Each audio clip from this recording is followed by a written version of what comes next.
every gift known to man, waiting in the palm of your tiny hand.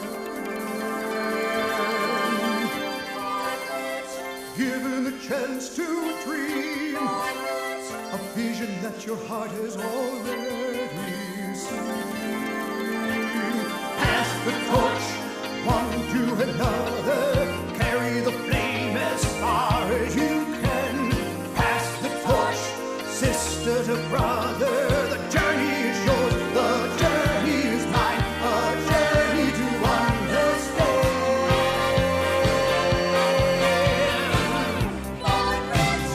Holding on to the key, ready to unlock your destiny.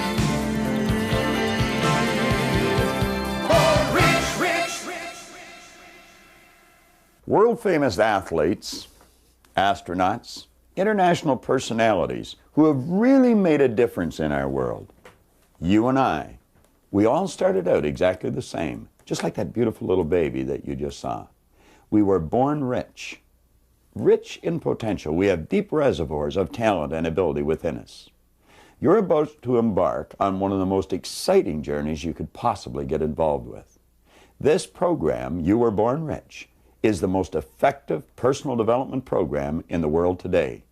It's been designed specifically to help you realize all of your dreams, live the life that you really want to live. We're going to invite you into a live seminar so that you can experience the excitement, the high energy of actually being there. We have special guest Paul Hutsey on the program. You'll be meeting other personalities, people just like you and I, who have been involved in this program, and it's made a tremendous difference in their life. Consider this. Just like that baby, when you and I were born, we were natural-born risk-takers. We had no limitations. We were free to step out and do everything we wanted to do. Now, some of the people that you are going to see interviewed have attended this seminar, some of them a number of times, most of them at least twice. The real benefit of having this seminar on the video is that you can stop the tape at any time and go back and play it over again. You see, reading and memorizing or just watching this really is not going to do you any good. You must understand and apply the ideas. Now, the exercise book, your action planner, that's in your program is vitally important. It's probably one of the most important elements in your entire Born Rich program. It's vitally important that as I suggest you get involved in an exercise, you take it and you really get involved. Stop the tape. Think of where you are and think of where you want to go. And complete the exercise. Don't put it off. Literally wear this book out. Now, what I'd like you to do is come with me, mentally prepare yourself as we go into a live seminar. There's a seat saved just for you.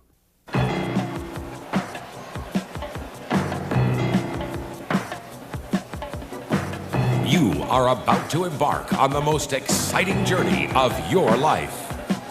Bob Proctor Seminars proudly presents You Were Born Rich, the most dynamic personal development program of its kind in the world. Ladies and gentlemen, here to lead you through your journey into your own powerful potential, Mr. John Canary and Mr. Bob Proctor.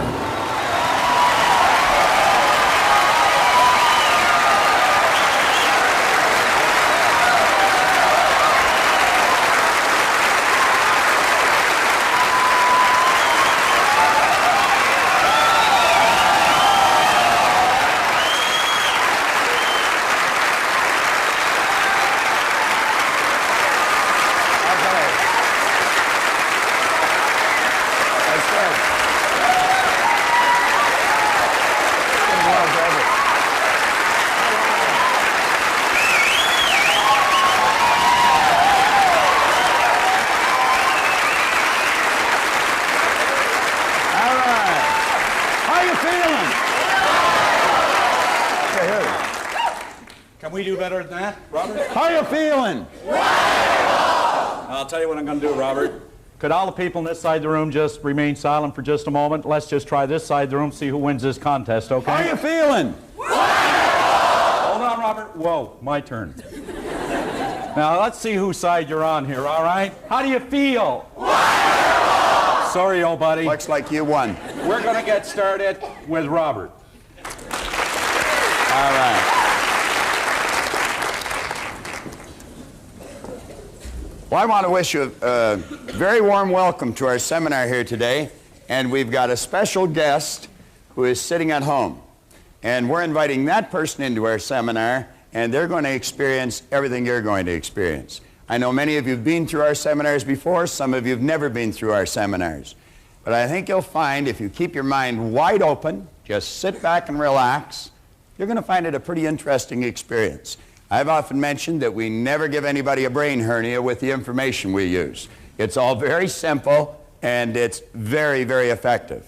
You know, I've spent a long time studying the subject of why we do what we do and why we don't do some of the things that we'd really like to do.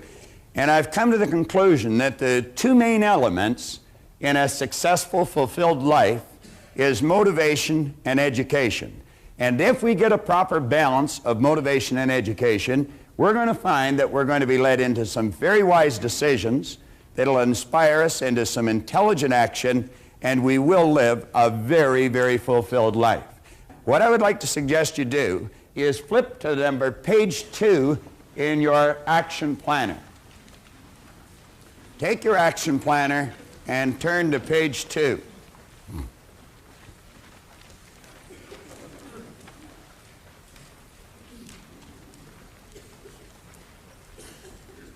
You know, some time ago, John Canary gave me a little piece of literature about getting out of the comfort zone that was written by Bob Riggs in southern Florida. And there's some excellent information in here. Many of us are pretty comfortable in our life. We've got a reasonably good income. The mortgage is paid. There's food in the fridge. We've got a nice warm bed to sleep in. And everything seems to be floating along just fine. And you know, a person in that position could very easily think, why would I want to do anything to change this? Well, we have found that if your life is not going in one direction, it absolutely, by law, must be moving in another direction. And Riggs is talking about that here. He said many of us have established a comfort zone in our lives. We're just coasting along, taking the line of least resistance, just getting by. Now, he said this is a very common and understandable attitude. We've all worked hard to get to where we are, and it may seem a very good place to be. The problem with this is that once we stop reaching, stretching, seeking, and risking, we actually stop growing. Now, Riggs goes on to say that the comfort zone frame of mind is settling for what we are today.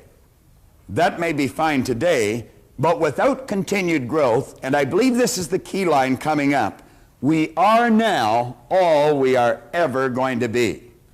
Now, for me, that would be a fairly disturbing thought. He went on to say, if you're in a comfort zone, beware.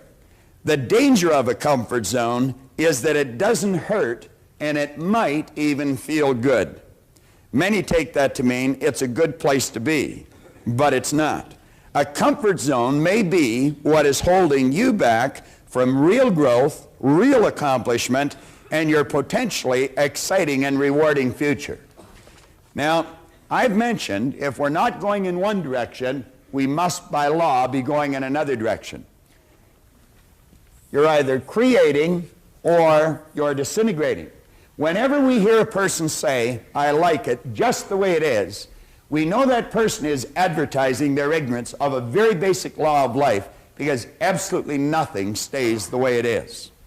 Now, if you'll take a look at the top of page 2, there is a concept there by Sidney Herbert Wood, and it's the test of an educated person. I think many of us have had a false concept programmed into our mind with respect to education. We, I think, have been raised to believe that education is going to school for a certain number of years and be able to correctly answer a series of questions.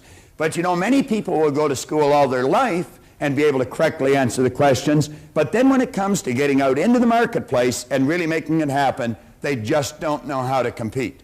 Many are withdrawn. They don't even feel comfortable meeting or greeting a stranger. Well, Wood said the test of an educated person is, can I entertain a new idea? Now, I think you know, and I know, that if we're going to improve, we have to have a very open mind. I once heard that an open mind was being prepared to throw away some of our most cherished beliefs when a better idea comes along. Now, you'll find that the vast majority of people seems to back into the future, dragging all of their old experience with them.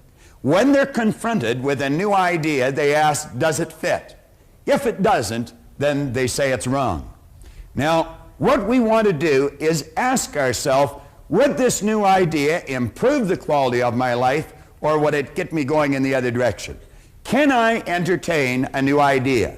Today and tomorrow, you're going to be asked to entertain many new ideas, but every one of the ideas that we're going to share with you are going to be positive, they're going to be creative, they're going to be constructive, and they'll definitely improve the quality of your life.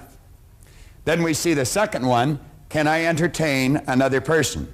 Now, there's many people that would feel totally uncomfortable walking up to a stranger and just saying, hi, how are you today? Pleased to meet you, Jan. Now, do you know some people, when it comes to meeting a person, their head is down, their hand is wet, they're shaking inside, their heart is pounding, and they only do it because they really have to. They would just as soon pull away from the new person.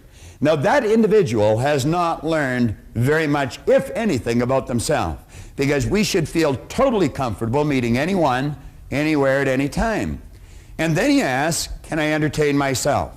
Well, you know, many people are not able to entertain themselves. I spent half my life not being able to entertain myself. I always had to be around someone else. It was always, come on, let's have a party. I absolutely hated being alone. And that was because I really didn't like myself. Now, I have found through studying the ideas that we're going to cover here over the next couple of days, we can develop into very interesting and reasoning companions. Most of the time that we live, we do spend with ourselves.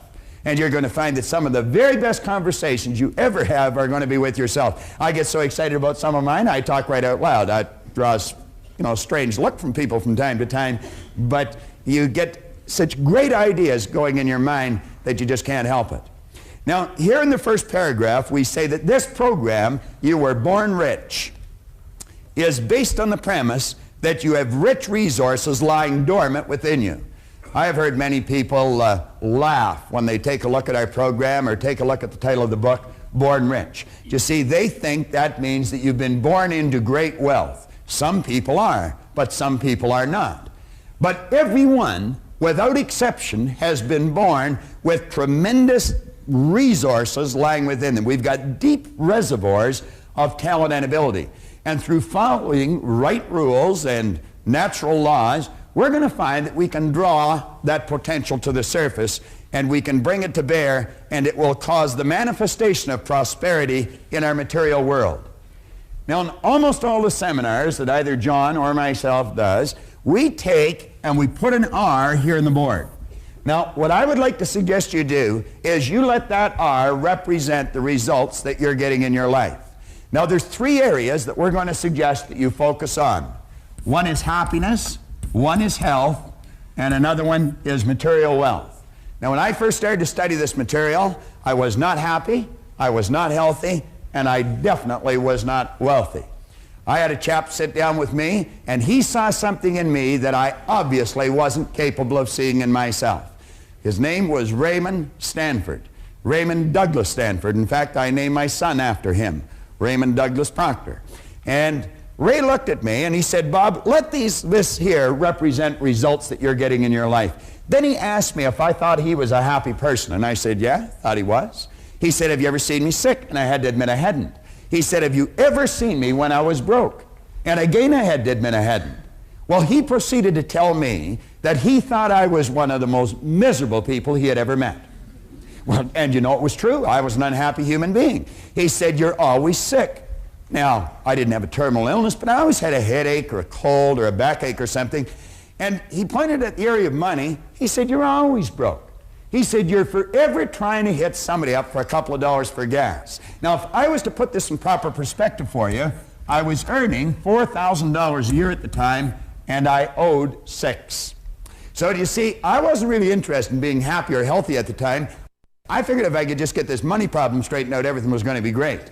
He proceeded to tell me that there were certain laws governing happiness, and if you follow them, you can just keep getting happier and happier. That sounded a little foreign to me, but that was his opinion. And he pointed out that you and I have an ingenious system built within us to keep our body in excellent working order. And then when he talked about the area of money, he said, you know, he said there's exact laws governing wealth. And he pointed out, he said, this stuff cannot talk, but it can hear. And he said, if you call it, it'll come. Well, I can assure you, I was ready to yell at the top of my lungs. I mean, if there was anything I wanted, it was some money. I figured it would take the heat off for a little while. Ray suggested that I go out and buy this book. It's Napoleon Hill's book, Think and Grow Rich. And you know, he said there's a secret in this book. And he said if you can find the secret in the book, you can have anything you seriously want. Now, you take a person that's unhappy, not very healthy, is in debt, you'd have a difficult time accepting that. I was 26, and I just couldn't accept the idea. But as Ray said, your way's not working, why don't you try his? And that's what I'd like to suggest to you today. If you're not getting the results you want, your way obviously isn't working, why don't you try ours? Now, I often mention that John and I have got license to brag about every idea we use because none of them are ours. We don't claim that we've originated these ideas. In fact, we openly admit we haven't. We've just gathered them from books here and seminars there and great teachers all over the world. And what we've done is put them together in an organized, coherent manner. So if your way is not giving you the results you want, I would suggest that you take a real serious look at these ideas. Now, I looked for the secret and I couldn't find it, but I found in one place here, he said a peculiar thing about this secret is that those who once acquire it and use it find themselves literally swept on to success with but little effort, and they never again submit to failure. What a marvelous promise. He said, if you doubt this, study the names of those who have used it, wherever they've been mentioned. Check their records for yourself, and you'll be convinced. Now, he lists upwards of 100 names here. He's got Henry Ford, William Wrigley, James J. Hill, George Eastman, Theodore Roosevelt. He goes on here, John D. Rockefeller, Thomas Edison, Luther Burbank, Woodrow Wilson. How could I relate to any of those people? I couldn't relate to them. But you see, in that first part, he said, check their names or check their records wherever they've been mentioned. So I did that. And I got out books on Edison, and I got books on Rockefeller, and I got books on Woodrow Wilson, and all the great people that he had mentioned here. And you know what I found? I found they were no different than you. They were no different than me. Many of them had very little formal education, which made me feel fairly comfortable because I didn't either. Many of them had very, very rough roads to start on. But I found out we were essentially all the same. Do you know what was different? The results they were getting. And as I studied on here further, in his chapter on persistence, and he mentions that persistence to the quality or to the character of the human being is like what carbon is to steel, he said the only thing that he could find in Edison or Ford that he never found in everyone else was persistence. They'd get a hold of an idea and they'd stick with that idea. And I look back in my own life and I never did that. I'd try something a couple of times, and if it was rough, I quit. I'd have people saying, oh, Bob, why don't you just give it up?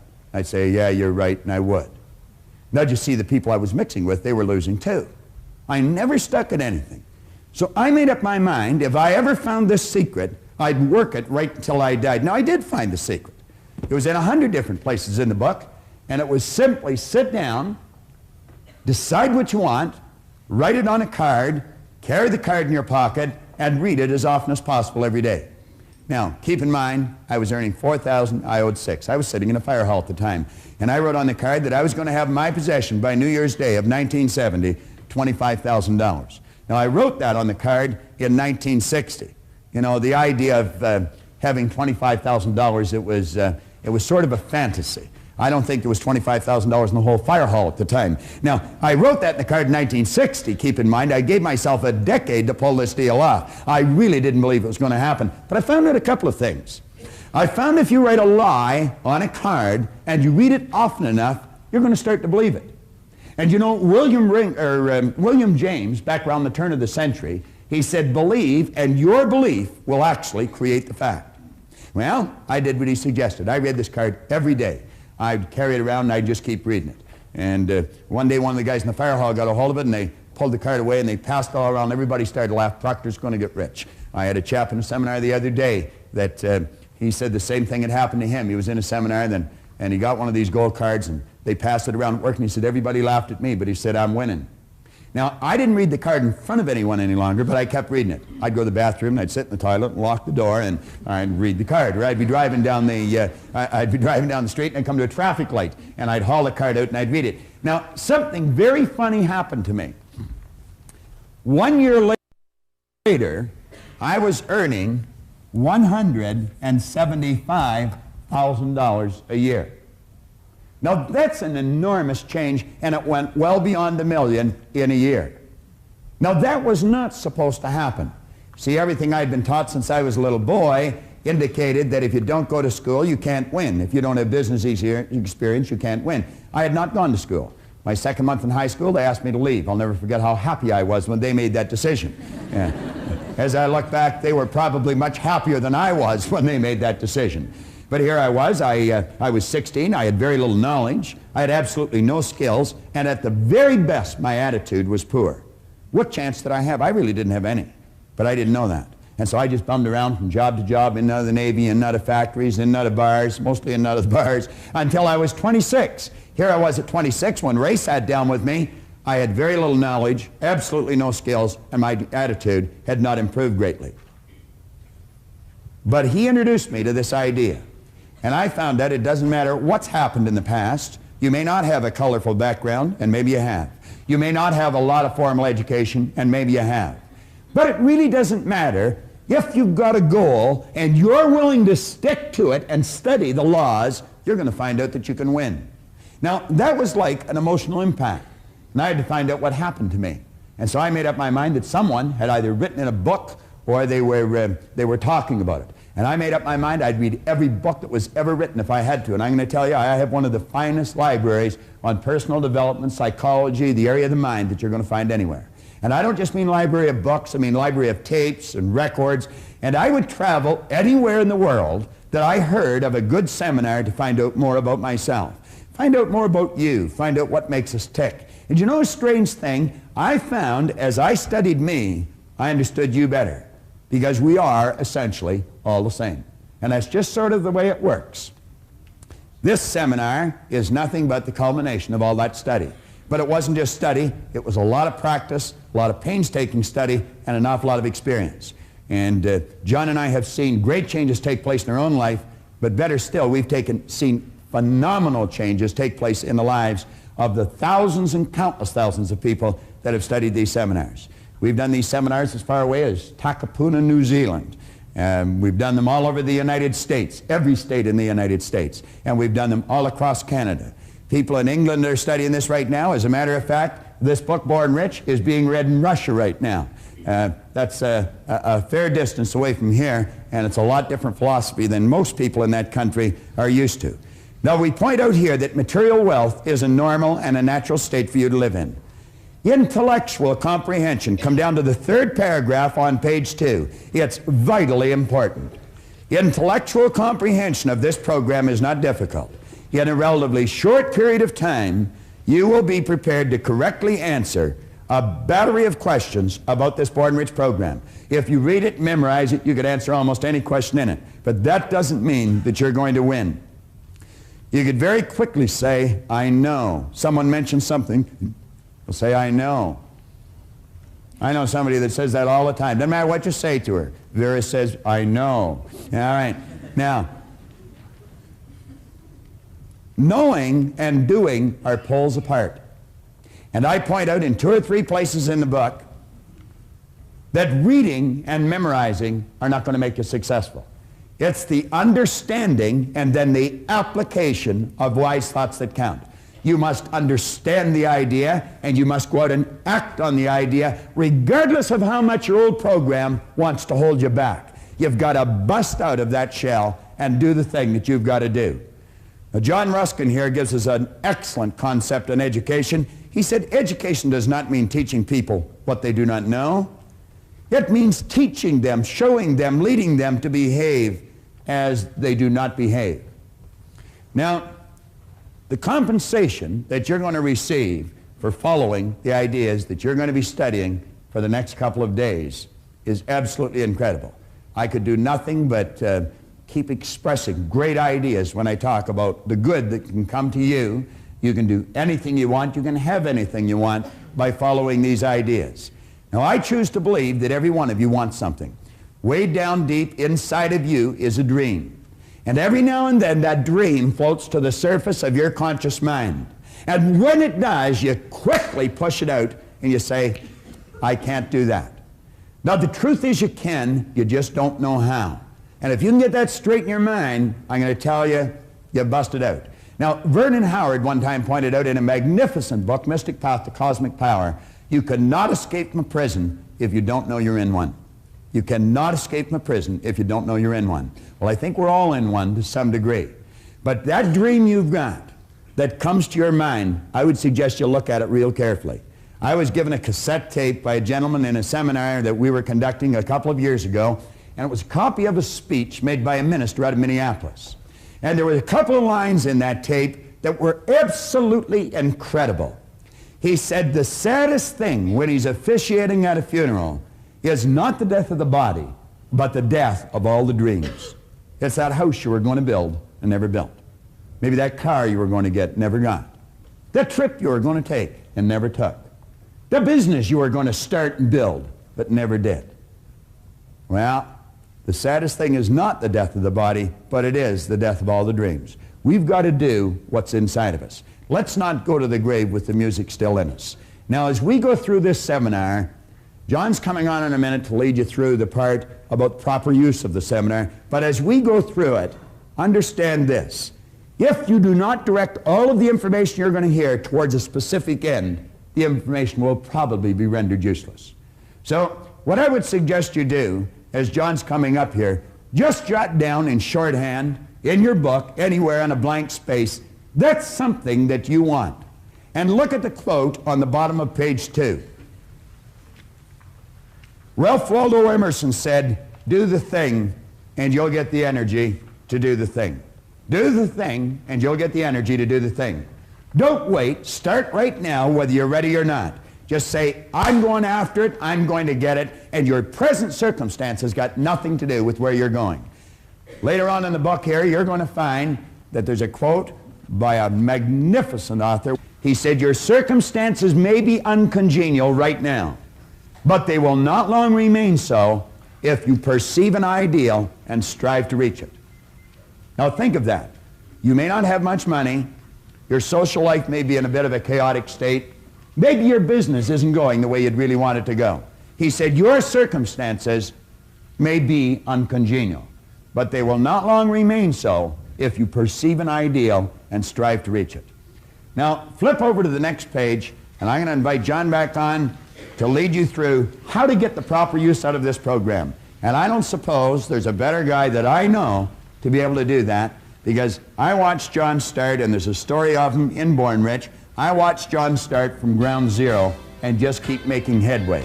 John Canary learned how to use the ideas in this program so well that he's a very competent teacher of the ideas today. What I left the seminar with was a desire to want to know more.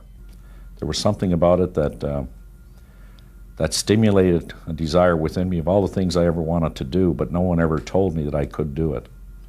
And I believe when I walked away from there, I felt very comfortable, at least with the idea that, hey, there is something about me that if I learned to use it properly, that I could actually go out and achieve it. Even though I didn't know how, I believed that that was a starting point. So that was the beginning for me, and what I got most out of that particular seminar. I believe where we went from there is, at that time, there was only perhaps a half day to a one-day seminar. And it was structured around the Earl Nightingale material, of course. And it wasn't as, I guess you could say, as prolific as it is today, although it was as energetic as it was today, you know, probably even more so. But today there seems to be a smoother flow, a more structured presentation, a more organized presentation in a way that an individual can actually take it and use a step-by-step methodical approach to actually working with their creative process. At that time it was more of, why not take a look at yourself and try to recognize that there's potential within you, and that if you set a goal, which I did at that time, and sitting in the front row of the seminar just about that time, I took something called a goal card, which it wasn't as beautiful as it is today. It wasn't as organized or arranged as it is today. But that was back in around 1970, 71, in that period of time. And I remember Bob mentioning, if you take a card, write something on it that you want to do. And if you read it every day and do the best you can every day, you're going to achieve it. Now, I don't know how many people that day, wrote something on a card, but I would say most of them were actually writing something out. But I think it had a profound impact on me, to the point that I wrote down that I was going to be doing what Proctor was doing. And even more importantly, that I was going to be doing it with him. Now, I'm sure that I talked to him on a number of occasions that particular day, but I was just like anyone else sitting in the audience. He probably heard that story from a number of people, or related goals, something of that nature. But I knew that I was going to, I didn't know how. So wherever he was running a program, because I identified so much with the way that he explained it, there were so many people talking about how to in their seminars, and I was exposed to that. I was in training courses with respect to the product that I was selling at that time.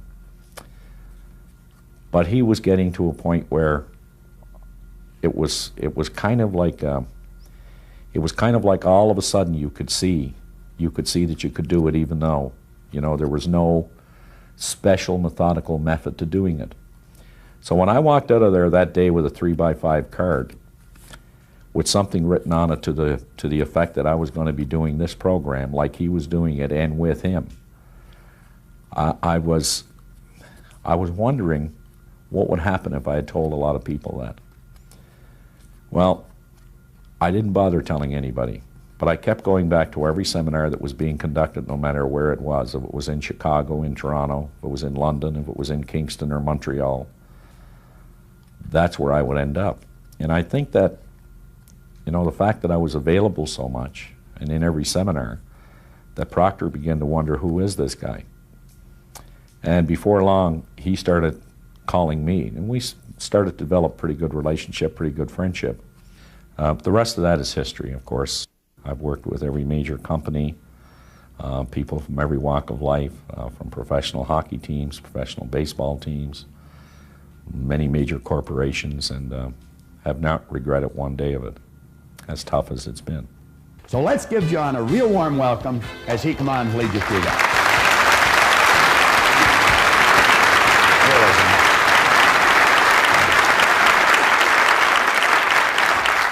Anytime I start a seminar like this, I always like to start with the balls. And one of the reasons that I use this is because it had such a dramatic impact on my own life. And I knew that this worked in a physical sense as I just took a look and stared at it, but I wasn't quite sure how it worked in every other sense. And I know many people that when they get an understanding of how this works, that if you put a little bit into life, you're only going to get a little bit out of life.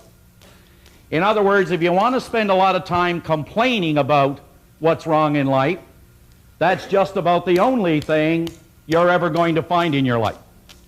I like to put it another way. If you want to look at the scientific side of things, they'll say that for every action, there is an equal reaction in the opposite direction. If you want to go over to the other side to see what the theologian has to say, or the philosophers, they'll tell you exactly the same thing. They'll say that as ye sow, so shall ye reap. And then there's a way that I kind of like to use it. And it works this way. That the only thing that can flow into your life or mine, whether it be in a financial sense, whether it be in your personal life, whether it be in your family life, one thing is for certain. That the only thing that can flow into your life is based on what's flowing out of your life. I know that any time that I have this sitting at home, and some of my son's buddies will come by, he'll always take them over. They'll say, what's this? And he'll take it and he'll say, well, you see, what this means, if you put a little bit in, you get a little bit out. But if you put a whole lot in, you get a whole lot out. That's just the way it works. Now, you see, we can make what is called a conscious choice here today on what we're going to take out of this program. If you wanted to spend a little bit of time trying to find out why this program won't work, I guarantee you, you're going to find it. But there's only one reason you can ever find something wrong with anything. And that's because there must be something right with it. You see, you can't have one without the other. I mean, how would you know a good paycheck if you didn't know a bad paycheck? I mean, you can't have a hot without a cold. You can't have an up without a down, and in without an out. I mean, all the books we use here, if you look at the book Bob was using, Think and Grow Rich, it has an inside and an outside. It has back, has front. And you know, most interesting thing that I found about that is not too long ago, I was doing a seminar out in Calgary, and I was at a place called the Portical Inn. And you know, I was standing down in the basement there doing this seminar in a place like this, but there was fewer people. And at the back of the room, there was this beautiful, magnificent glass window, and as you looked through it, you could see the magnificence of the mountains. And all along the top of the mountains, you could see the beautiful snow-capped tops and the peaks, and the sun was just bouncing right off the top of those mountains. And I made an analogy quickly. I said, isn't it interesting that the only reason we can appreciate the magnificence of that mountain is because it is sitting in what is called a valley. Now, folks, everybody here today has the ability to do just one of three things. You have the ability to take anything that you're going to hear. I mean, as you sit there, you can take and gather all this information, and you can completely reject it. You can do that. Or you can take all the information and you can neglect it. And that's what a lot of people do. They get it and they neglect it. Or you can take the information and you can accept it. Now, I'm going to make a suggestion to all of you. I want you to just sit there and really think about this. Don't accept what you hear. Don't reject what you hear. And please, don't neglect what you hear. But you know, folks, only a fool would not take an idea, examine that idea, kick that idea around, to see if it will change, see if it will alter, or see if it will improve the end result for a happier, healthier, more productive life. Now, I've always felt that, and I guess I've learned this over a number of years, that the biggest task that I have almost every day of my life is that I have to take an idea that I have and communicate that idea to another individual in a way that will enrich their life. And you could say that that's not the easiest thing in the world to do, but you know, it is simple. And I guess the best story that illustrates this goes something like this. There was a professor one time showed up at a university like this one, and he walked in the back door and all his colleagues grabbed him. He was at a convention. And they said, "Doctor, are we ever glad you're here?" He said, "Well, what's going on?" He said, "Well, there's 500 people here and the guest speaker hasn't shown up." Said, "And you've been announced as the guest speaker." "Oh, now, hold on a minute." He said, "I'm not one to go out there and give a talk in front of all my colleagues." But he said, "What's the subject?" He said, "That's the thing, you see. You're the only one that showed up without your spouse. That's why you're giving the talk." Well, he said, "What is it?" He said, "The subject's on sex." "Oh, no, not me. I'm not going up there in front of all those people who know me." No, just then his name was announced, and up he went. He got up and he stood behind that lectern there, and he just gave a 40-minute performance and just knocked your socks up. And after it was all over, got a standing ovation, away he went home, felt pretty good. He said, "I should get on the circuit here." I know a lot of people like that. And he walked in the door, and his wife, Martha, greeted him there with a big hug and a kiss, and she said, "Well, dear, how'd the convention go?" He said, "Well, dear, as a matter of fact, it was great. I was the guest speaker." I said, "Dear, you don't know anything about speaking." "I knew that. They didn't know that. Went along great." I said, "Well, dear, what'd you talk about?" Now, he's not a dumb guy, right? He said, honey, he said, I'll be up all night if I tell her. Oh, he said, honey, I talked about sailing. George, you don't know anything about sailing. Well, I knew that, and they didn't know that. And they seemed to like it. Well, off they went to bed. Now, the next day, Martha's out doing the shopping. And so are all the girls that were at the convention. Now, just to show you how two people are talking about who they think they're talking about the same thing, but in reality, they're not. They only think they are, but they have two different ideas. And they all spotted Martha, and they ran over and they said, Martha, we didn't know Charlie was such an authority on the subject. Oh, she said, girls, he isn't really the old fool. He only did it twice. And you know what? The first time, his hat fell off, and the second time, he fell over the side. Now, there were two people who thought they were talking about the same thing. Well, the idea that we're working with here today is to take an idea we have, transfer that idea to you as an individual. But there's only one way we can do that. Is you've got to kind of let go of the resistance. You've got to hang a little bit loose because it is somewhat disturbing. Some of the information disturbs people sometimes. It really does.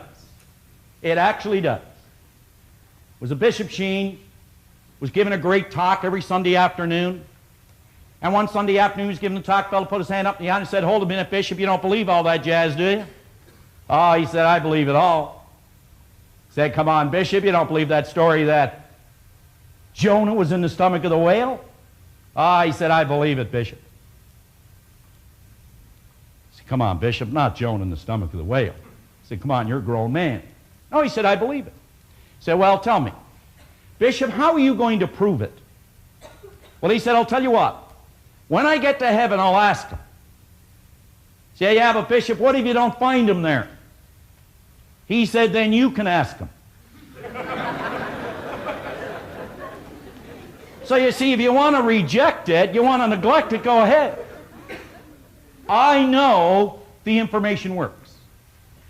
On page 3, at the very top, the suggested use of this program, and you know, Bob mentioned earlier that I've actually taken these ideas and I've made them work. As a matter of fact, I can remember when I first picked up the information from this program, I believe it was Earl Nightingale's Lead the Field. And I was given a suggested use of how to use that program, which took 5 minutes. Bob was working with Nightingale at that time, I wasn't. And he sold me a program for $245. That was back in 1968. That was a lot of money in 1968. That's a lot of money today for a lot of people. And he said, now here's what you do. You take this tape, put it in your cassette player. I didn't have one of those. And he said, what you do is turn the cassette on because it wasn't a popular thing in cars. But he said, you listen to the first tape all week. Then go to the second one and listen to that all week. That was the suggested use of the program at that time. So you see, I watched this program grow up. Not only grow up, but I've been able to take it and maximize it more than any individual I know that has ever gone through this seminar. And I can say that, and I can say it with conviction, I can say it with commitment. So let me just walk you through a couple of steps. Born Rich is the beginning of an exciting journey you're about to take. And like all journeys, which are properly planned and completely enjoyed, you must have these 4 basic points. You've got to work these 4 basic points. See, it's the old idea that there are 2 simple words that we could implement to really get the results we want. The first one is called order. Order. Order is the very first law of creation. And the second word is movement. And when you have order and movement working in your life, what begins to happen is there's a pattern of growth that begins to develop. You see, I think that we try to get here without first covering or bridging the gap of these steps along the way. So if we have the order, and the order is to make a decision that no matter where I am, no matter how well I am doing, I can do better, and I'm going to set an objective to bring about that order. And then we use the movement which is known as a system, and I believe that Born Rich is a system. I don't believe it, I know it. You only have to believe something until you understand it, then you don't have to believe it anymore. But belief is the fuel to get you off the ground. So the first step, a clear understanding of where the journey begins. A very clear understanding of where the journey begins, and I don't know anybody that'll do that more effectively than Robert when he comes back up to start going through the basic concept and the creative process. Number two, checkpoints en route to help you stay on course. You see, I believe we know, for the most part, a lot of us what we want. And as Napoleon Hill said time and time again in this great book, he said, you must know what you want, why you want it, when you want it, and an idea on how you're going to get it. You must know what you want, you must know why you want it, you must know, he said, when you want it, and he said you must have an idea on how you're going to get it. So we need checkpoints en route to help us stay on course. Number three, a clear understanding of your destination. I believe one of the greatest definitions that I've ever heard of success in my life is that success is not a destination, never has been, but it is something called a journey. It has always been what is called a journey. It is not something you get, it is something you're becoming. It never ends. It's infinite in terms of growth. And number four, a commitment. You know, I've spent a lot of time studying, as everyone else, books such as In Search of Excellence, In Pursuit of Excellence. I know when I look at Paul Hutsey, I think a lot about excellence. And you know, excellence is perhaps one of the most important words in your life. But one of the reasons for that is because Paul knew about excellence 20 years ago. His company, they published something called In Search of Excellence and The Pursuit of Excellence. But what does the word mean? I hear people say excellence in this, excellence in that. What does the word mean to you? Well, I'm going to tell you what the word really means. It means a commitment to completion. Folks, you never ever want to forget that. Excellence is simply a commitment to completion. The steps are not easy, but the understanding of the steps are easy. If you remember, it's a commitment to completion. That means completing the things around home. It means completing the things at your work. It means completing the commitments in your personal life. It's a commitment to completion. You will agree a person would be very foolish to tell themselves they are presently in Atlanta, Georgia, and their destination is Dallas. If in fact they were actually in Calgary, Alberta, with Dallas, Texas as their destination. Do you know how many people that are trying to set a goal, they don't know where they're at, consequently they don't know how to get there? Unbelievable as this may seem, this is the classical error millions of people make philosophically with their lives. They are not completely honest with themselves when it comes to recognizing where they presently are. Where they presently are. Honest answers to every question and serious consideration to every exercise and suggestion will clearly indicate 3 points. And this is what this program is about, is these 3 points. Where your journey begins. That's number one. Number two, the mental adjustments that must be made. The mental adjustments that must be made. Let me give you an example. Anytime working with a young person, I just love working with young people. They only have to understand what a mental adjustment is and they'll make it quicker than you and I. Are you aware that your kids, they only have to what is called make up their mind. You and I have to change our mind. We can teach them how to make a mental adjustment, and here is the major mental adjustment that all of us have to make. Simple one. You must regard all adversity. You must regard all circumstance, all conditions in your life. If you could look at it as though it were an investment in which you can attract and learn more about growth in your life. It's an investment only. What a difference we'd find in everything that we do. And number three, approximate time it will take to complete the journey. The approximate time it will take to complete the journey. Now, before you become emerged in your Born Rich program. Form the attitude that this program has been prepared especially for you. This is for you. This is not for me. This is not for me only. It's not for Bob. It's for you. Especially prepared for you. Imagine that the author, that the speaker is a clear, personal friend whom you have chosen as your mentor. I wonder how many of us have a mentor.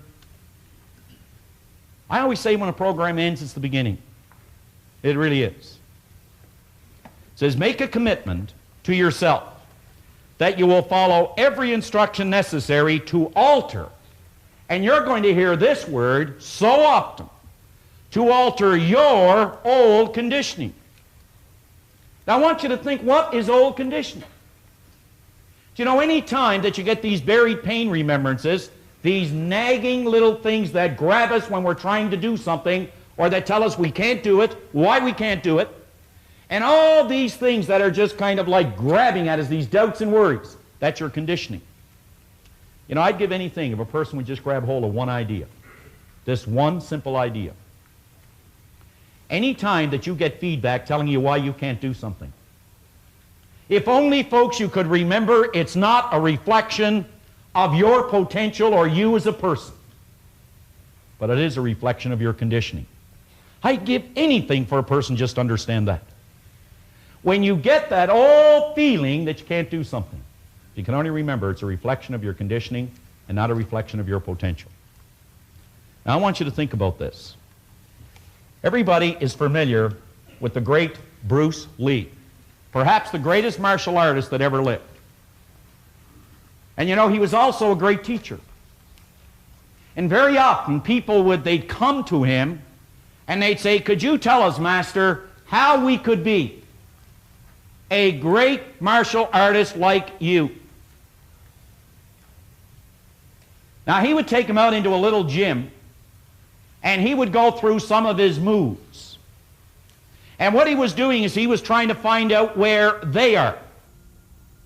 Because he said most people had the wrong information about martial arts. Just like many people have the wrong information about this word, success. This word success, this progressive realization of a worthy ideal.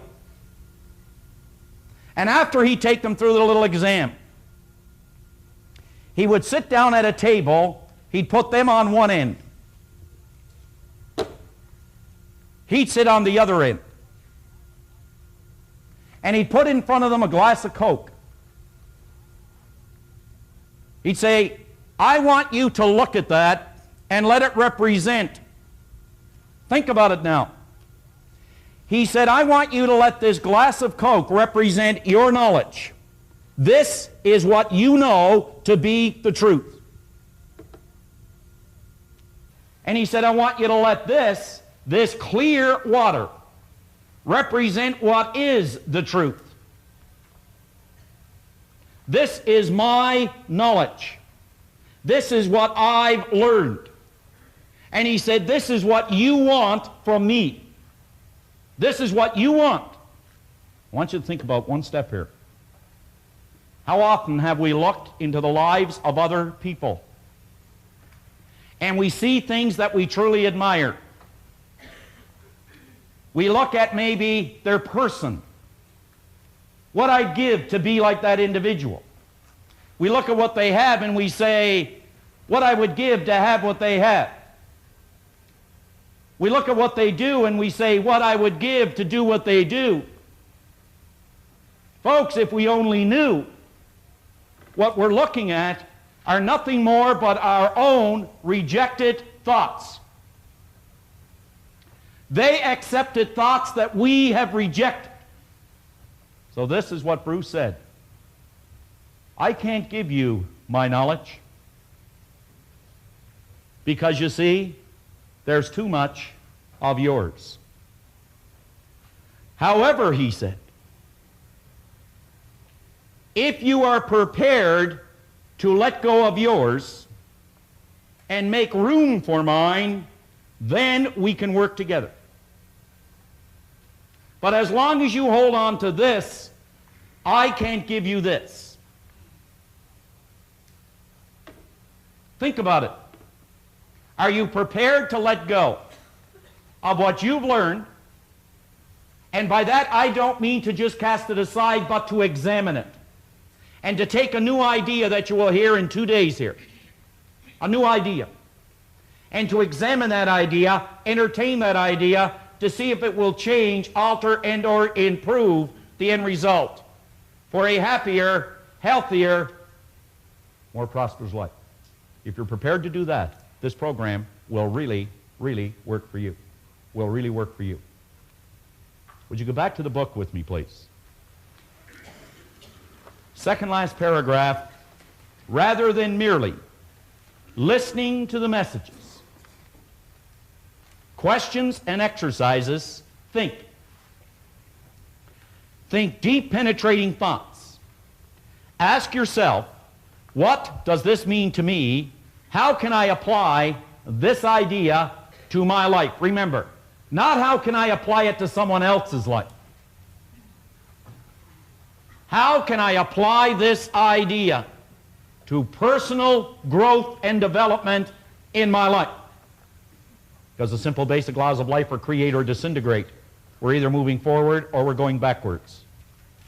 And the last paragraph, set aside a definite period of time every day, weekends and holidays included, for the proper use of your Born Rich program. In other words, make a decision. See, folks, we don't have as many problems as we have decisions to make. By that, I'm not asking or suggesting that you should discount your problems. I would never suggest that.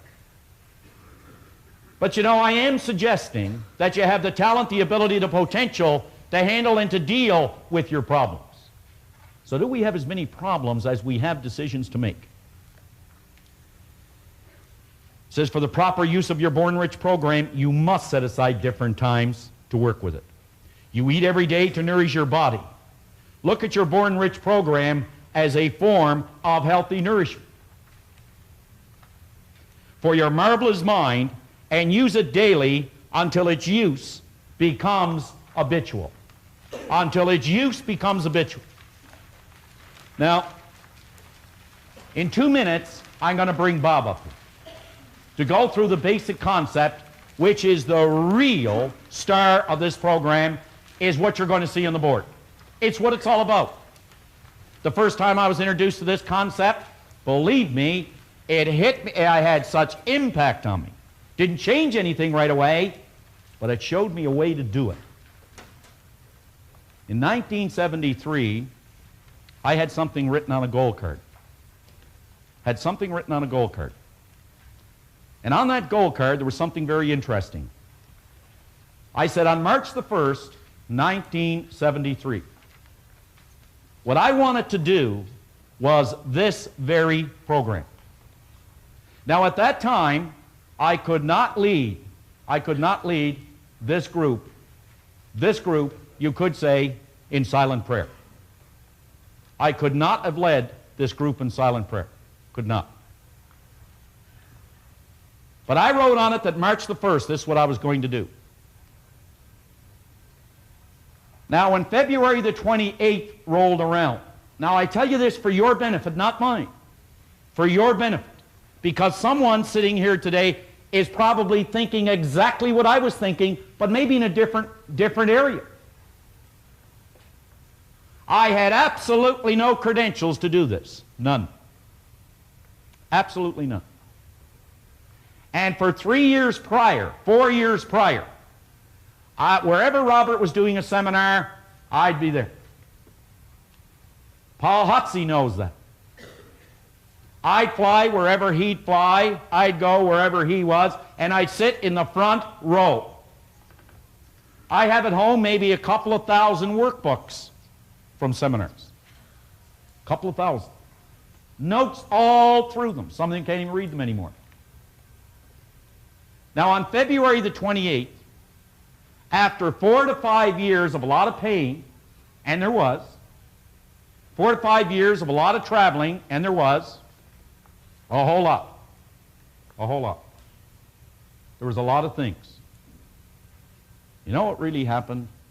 On February the 28th, I was no closer to the goal. Now remember, it was 1 day away. one day away. I was no closer to the goal. After 5 years. Kind of disheartening and discouraging, isn't it? So this is what happened. I got a phone call from Chicago. It was Robert on February the 28th, 1973. And he said, John, I got some bad news for you. I can't get to Toronto. Chicago is closed. He said, you're going to have to do the seminar in the morning. Now here it was, it's what I always wanted to do, and the first thing that hit me was fear, panic. And I remember giving him a gold card, and he said, you obviously had something to do with the Chicago airport closing. But to the day, it worked. Even though all the appearances said it wouldn't work. But you know what? I made a decision. This was my knowledge. This was his. I had to get rid of mine to get his. That's what you're going to have to do. Today and tomorrow. So what do you say we bring Robert back up for the remainder of the morning to really get this creative process rolling? Bob?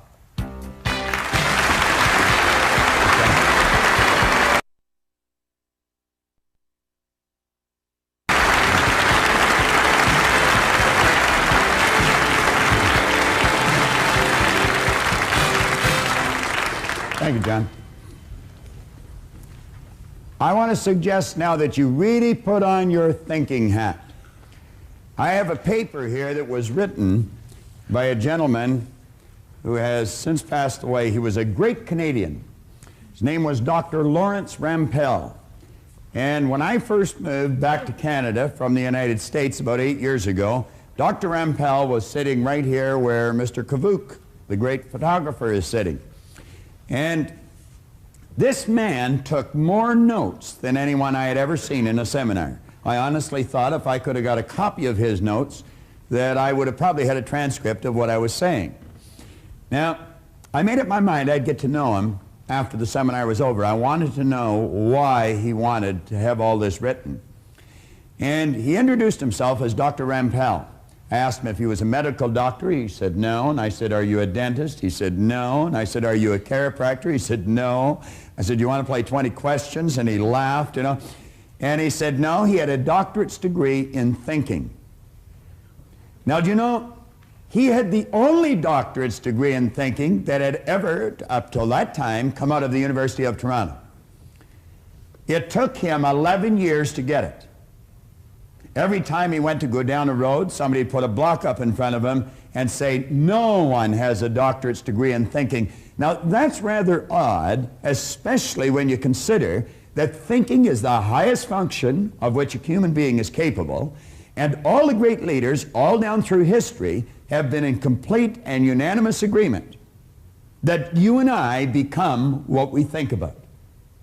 Now, play with that for a moment. It's a subject that is not taught in school. It's the highest function of which we're capable. And every great leader that has ever lived all told us that you and I become what we think about most of the time. Dr. Rampell wrote a paper, Tools for Teaching Thinking. He said thinking is a skill which can be learned just as we learn skills such as typing and playing the piano. Now, he said few public schools offer courses devoted expressly to teaching thinking. Rather, we are expected to learn and teach thinking as a byproduct of learning mathematics, reading, science, history, trade, and so forth. And he said we do, in fact, learn a lot about thinking in this way. The trouble is, we learn our thinking skills in bits and pieces, and we never put it together as an overall picture. If asked to describe what all is required in order to think effectively, most people would be at a loss to give a complete account. Thus, we are unable to assess our own thinking skills or systematically teach the skill of thinking to others. Now, consider this for a moment. When you think in pictures. Check it out. I'm going to suggest that you think of the home you live in And as you do, realize that an image of your home comes onto the screen of your mind. It's almost as if there's a screen running right through the center of our head, and the second we think of our home, the picture of the home comes onto the screen of our mind. Now I want to suggest that you think of your automobile.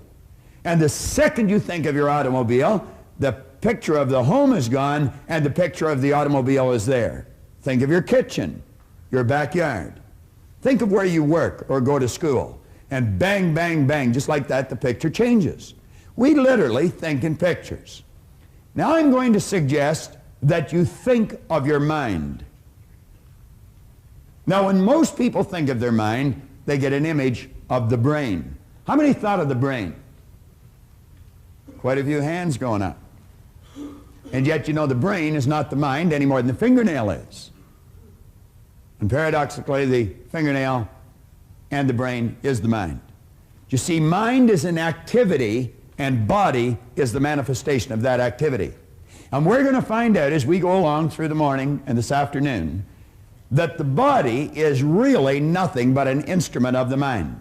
Now, your brain is comprised of hundreds of thousands of cells.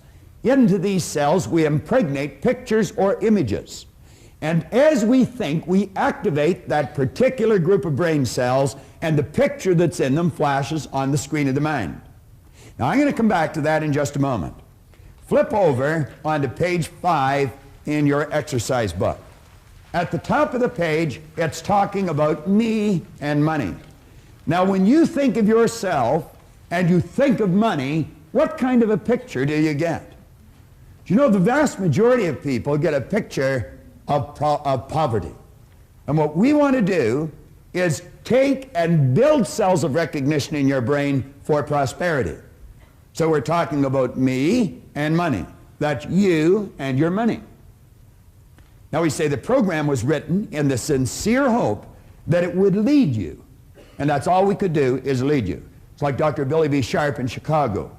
He said a person will not believe something until they discover it for themselves. So we just actually want to lead you to this new awareness.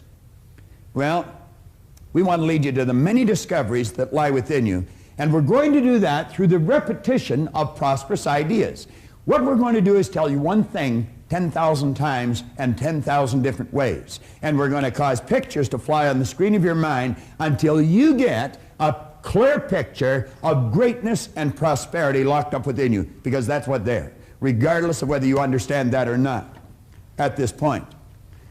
Now, we're suggesting that you start to see money. Whenever you think of money, see this stuff as an obedient, diligent servant. You're the master, it's the servant. And don't ever get that equation reversed, or you're going to find yourself in very, very deep trouble. You can use this to provide service far beyond your own physical presence. If you and I had no money, we'd still be able to provide service, but the service that we provided would be confined to our physical presence at any given place or any given time. However, if we had some money, we could provide that service far beyond our own physical presence. So let's make certain that we get that programmed into those cells properly. Now you come down a little further, we're going to say here that lack and limitation can only exist when we make room for them in our mind. But prosperity consciousness knows no lack and it knows no limitation. Now, I want to suggest that you resolve to just completely take the lid off your marvelous mind. Just blow it away. And let the greatness start to flow around in there. Now, flip over to the next page. When we start thinking about money, and we start thinking about ourselves, as I suggested, we get images on the screen of our mind. Now, on page 6, we say throughout your entire Born Rich seminar, your attention is directed at the importance of your mind. The type of thoughts and ideas which occupy your consciousness are of paramount importance in developing prosperity in your life. Your mind is either in an orderly or a confused state. Order must prevail. John mentioned that a little earlier. Order and movement are what necessary. Well, we start with the order. So we say order must prevail in your mind if you ever hope to see it manifest in your material world. Now, you want order in your material world. That means meaningful relationships. That means prosperity and growth in our business. It could mean all kinds of things that are good, but they all have to start in here. Everything starts in our mind. Well, if we're going to have order in our mind, we must have an image of our mind, and most people don't have. So what we're going to do as we go through the seminar is build brain cells. Now that may sound a little strange to some of you. You may be sitting there and thinking, well, this is ridiculous. How can I build brain cells sitting watching this box? Well, I can assure you that you can, and I'm going to convince you very shortly that you're able to. Now, what I'm going to do, I'm going to use different examples as we go through this seminar, and each one of these examples are real, live examples, every one of them. This is a letter that I received on February the 18th, 1986. It came from Joanne White. She was the regional administrator to the vice president of sales for the Metropolitan Insurance Company in Kansas City.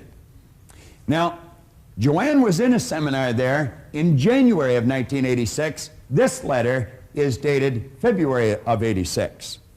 And when Joanne came to the seminar in 1986, she told me a fascinating story. Now, apparently, she had come to a seminar that I conducted in Kansas City 10 years prior to this in 1976. Now, I didn't remember Joanne, nor did I remember her son, who she was telling me the story of. But when she told me what happened, I quickly related to it because it's happened many times, and there's many situations that I do remember. Apparently, we had been doing seminars right across the country for the Metropolitan Life Insurance Company, and a friend of hers in another area had been talking to her on the phone, who also worked for the same company, and this friend told her, if this seminar ever comes to Kansas City, make sure you go and take your son. Well, she took that person's advice and she came. She brought her 11-year-old son, Eric, who had been diagnosed as having learning disabilities. Now, keep your mind open here, folks, because this is real. It happened, and it can happen to anyone. Someone had made a classical error, and someone possibly in a position of authority, in fact, probably in a position of authority, and they told this lady and her husband that their 11-year-old son had learning disabilities and not to expect too much from him. So they didn't. Worse still, the little boy didn't expect much from himself. I told her to bring the little boy to the seminar, and we just built new brain cells, that that child could do anything he wanted, that this idea of learning disabilities was an error that someone had made, and they shouldn't believe it any longer. And I said, you bring him, have him sit right near the front, and I said, we'll give him a little special attention, and you'll just watch the change take place. Let me read you the letter. She says, Dear Bob, I wanted to take a moment to tell you how much I had gained from your seminar in Kansas City and how much I am continuing to gain from the use of your tapes. Now, at that time, all we had is audio tapes. Now, you can sit and you can watch this over and over and over again because there's going to be parts of it that'll seem a little confusing to you first time through. But as you play it over and over and over again, the confusion will leave and order is going to come to your mind. There's many times I'll take a book and I'll read the same paragraph over and over again. This book that I mentioned earlier of Napoleon Hill's, I've been reading that for 27 years. Now, it's not such that I'm such a slow learner. It's just there's so much depth in the book. My wife's sitting back there and she's saying, no, it's not the depth, it's that you're a slow learner. But, and anyway, that's just her opinion. All right. Now, she said, I listen to the tapes each time I get in my car, and I intend to continue to do so. And, of course, you've got the audio cassettes from the seminar as well, so you can just snap them into your car. Remember this, if you only drive 25,000 miles a year, you're spending 13 40-hour weeks behind the wheel of that automobile, all of which your conscious mind is free to travel around and do anything it wants to do. Your body is programmed to drive the car. Well, she says, Bob, I'm sure at times you ponder over the long-range effects of these seminars. Do you merely get people excited and then once you leave town, forget it? Well, she says, I attended your seminar when you were in Kansas City 10 years ago. I brought my 11-year-old son who was going through some trying times in school. He had been diagnosed as having learning disabilities, and he was really struggling. Listen to this. He was certain he was a reject.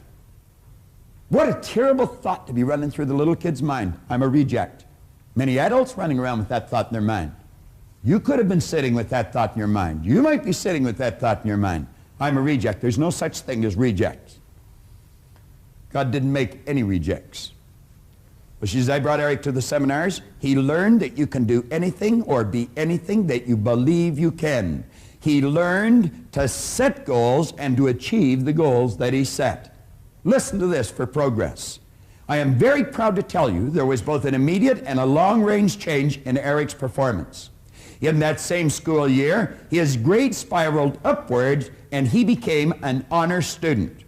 Eric attended Bay State. He is an Eagle Scout. He was listed in Who's Who in American high schools. He was editor of his school paper. He qualified for scholarships, that's plural. He had his choice for college. And at the present time, he's a junior at the University of Missouri, and he's on the dean's list. I feel a great deal of this can be credited to the fact that this 11-year-old boy learned he could do anything he believed he could, and he became a goal setter. Joanne concluded by saying, Bob, I just wanted to share this letter with you, as I really do not know if we would be able to tell this success story if I had not brought Eric to this seminar. I'll always be grateful. I guess she will, and I guess Eric will too. And what was the big win? Was it the Who's Who in American high schools? Was it being editor of his school paper? Was it the honors that he accomplished that first year? Was it the college scholarships in college? I don't think so. I don't think any of those things were the big win. You know what the big win was? It was the one single idea that enabled him to do all these things. And one idea can cause you to make the progress this young boy made. We have a gentleman in our audience, I'm not quite sure where he is. He's a good friend of mine, Grant Sylvester. He's the president of Money Concepts for Canada. And Grant Sylvester hired us to conduct these seminars way back in the 70s for a large company that he was a senior executive in. And right across the country, they had a 53% increase in sales. Now that's hundreds of people. That's an enormous increase. I want you to think about that for a moment. Here's an idea that gave this little boy honors in schools, gave Grant's company a 50% increase in sales. So you see, I don't really care what you do. It doesn't matter what you're doing. It's you that counts, and the more you understand you, the better your results you're going to get. Now, I'm going to run through a very quick idea, and it's very simple. Don't let the simplicity of this idea deceive you. What we're going to do is run through a concept and explain just how brain cells are built. Now, I'm going to ask someone from the audience. Nino, you're a good friend. Come on up to the front here for a moment.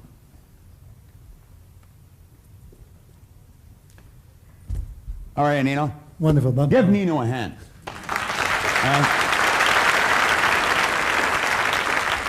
And if you're sitting in your office or sitting at home, I want you to meet one of the best managers I know. Thank you. And I mean that sincerely, and I'm not just saying that to flatter Nino. I'm saying that because of the results that I see as people get. Nino was kind enough to hire my son and daughter-in-law to go to work for them at the beginning of this year, and every month this year, they have earned somewhere between $20,000 and $45,000 a month. Now, you don't do that if you haven't got a real good manager drawing the best out of you. Management is the development of people. It's not the direction of things. So Nino's a very good friend of mine. Now, Nino, I want to ask you a couple of questions. I'm going to do something. What I'd like you to do is hold out your hand like this. All right? Now, I'm going to ask you to close your eyes. Now, I would like you to look at that. I want you to see what that is. I don't want anybody to say anything. I'm going to put it in Nino's hand. You just close your eyes, Nino. I'm going to put this in your hand, and I want you to feel it. Close your hand and feel it. Now, Nino, tell me what that is. It feels like a piece of metal. Well, move your fingers around it and tell me what kind of a metal. What would you use that for? I would imagine to open the door. To open a door. What do you call a piece of metal that opens the door? A key. This guy's a real ham, and he put him in front of a camera, and I'm telling you, he'll take it away. You guessed it right, Nino. you win one of our cassette tapes. That is a key. All right? Now, what happened there? Let's stop and think of what happened. Nino has sensory factors. He can hear, see, smell, taste, and touch. And when your sensory factor touch comes in contact with something, a light message is sent through a nerve passageway in your body. It strikes a group of cells in your brain. Those brain cells are activated, and the picture that's in the cells flash on the screen of the mind. So although Nino was not looking at this, which is a sensory factor, and it'll work that way too, he was touching the key, and that triggered the image on the screen of his mind. Now what I'm going to do, I am going to show something to Nino, and I'm going to ask him what it is. Nino, I would like you to tell me what that is. A pen. A what? Pen. A pen. You think it is? Yes. You don't know what it is, do you? You're guessing now, aren't you? Now, you weren't guessing when you told me what that is. No. But when I asked you what this little metal object was, you're guessing. Is that correct? Correct. Now, Nino, what you're really saying is, I had cells of recognition when I touched this, but when I look at this, I have no cells of recognition. Now, we're going to build cells of recognition in your brain. I'm going to tell you what this is, and I'm going to do something with it, and as I do that, instantly, in a millisecond, cells will be built in your brain. That, Nino, has a little plunger on it. Now, as I hit that plunger, something's going to come out of here. You see that? That is a toothpick, Nino. That's what your Aunt Marg gives you when you don't need anything, all right? Now that is a toothpick. Now, that's no big deal, and you could miss the whole message here. But you see, Nino didn't know what that is. You know what he was saying? I don't have any cells of recognition in my brain. Now, when you go home, Nino, you can tell Rose that you built some brain cells this morning. She can love more of you, all right? You take more of her home. But that's exactly what that is, all right? And we just built some brain cells. Thank you very much. Thank you, Nino.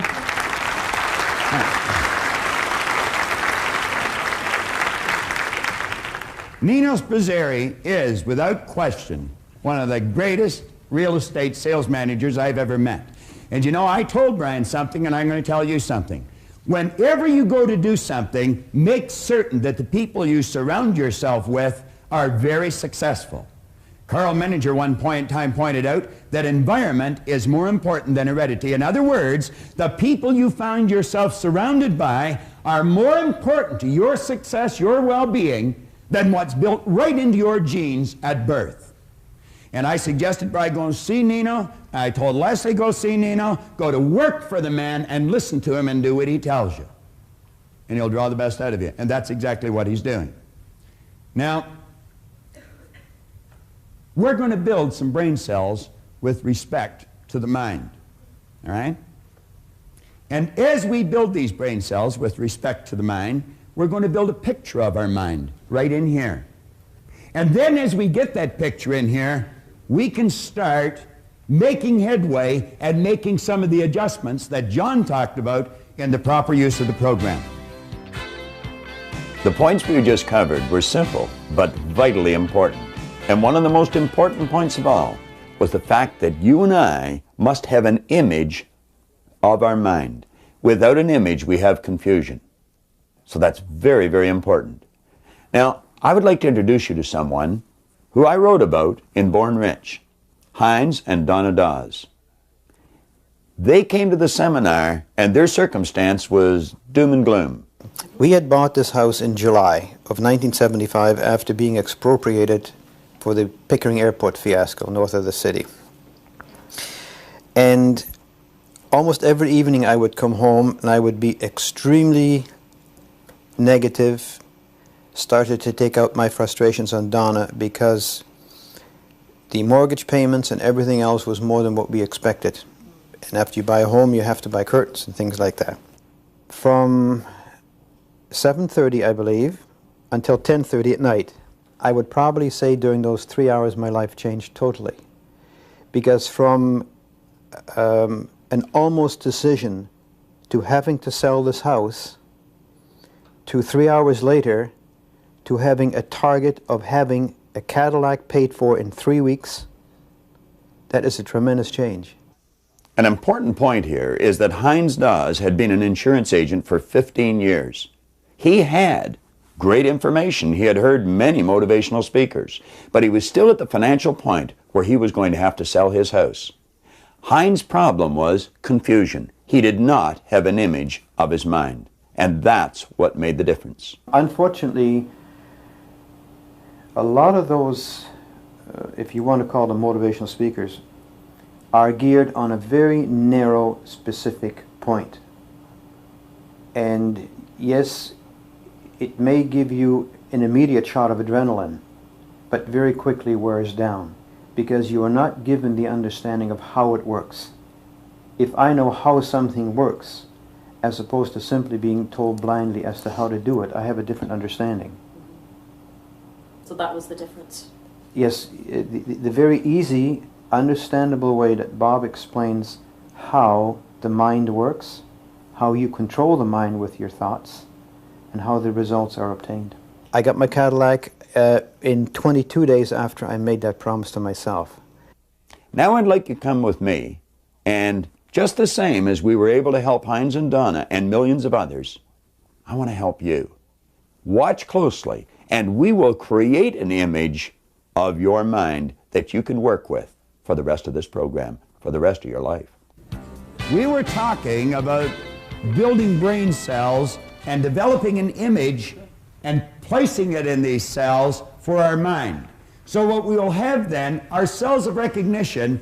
When we think of our mind, rather than drawing a blank or drawing on a picture of the brain, we actually have a workable image that we can start to use.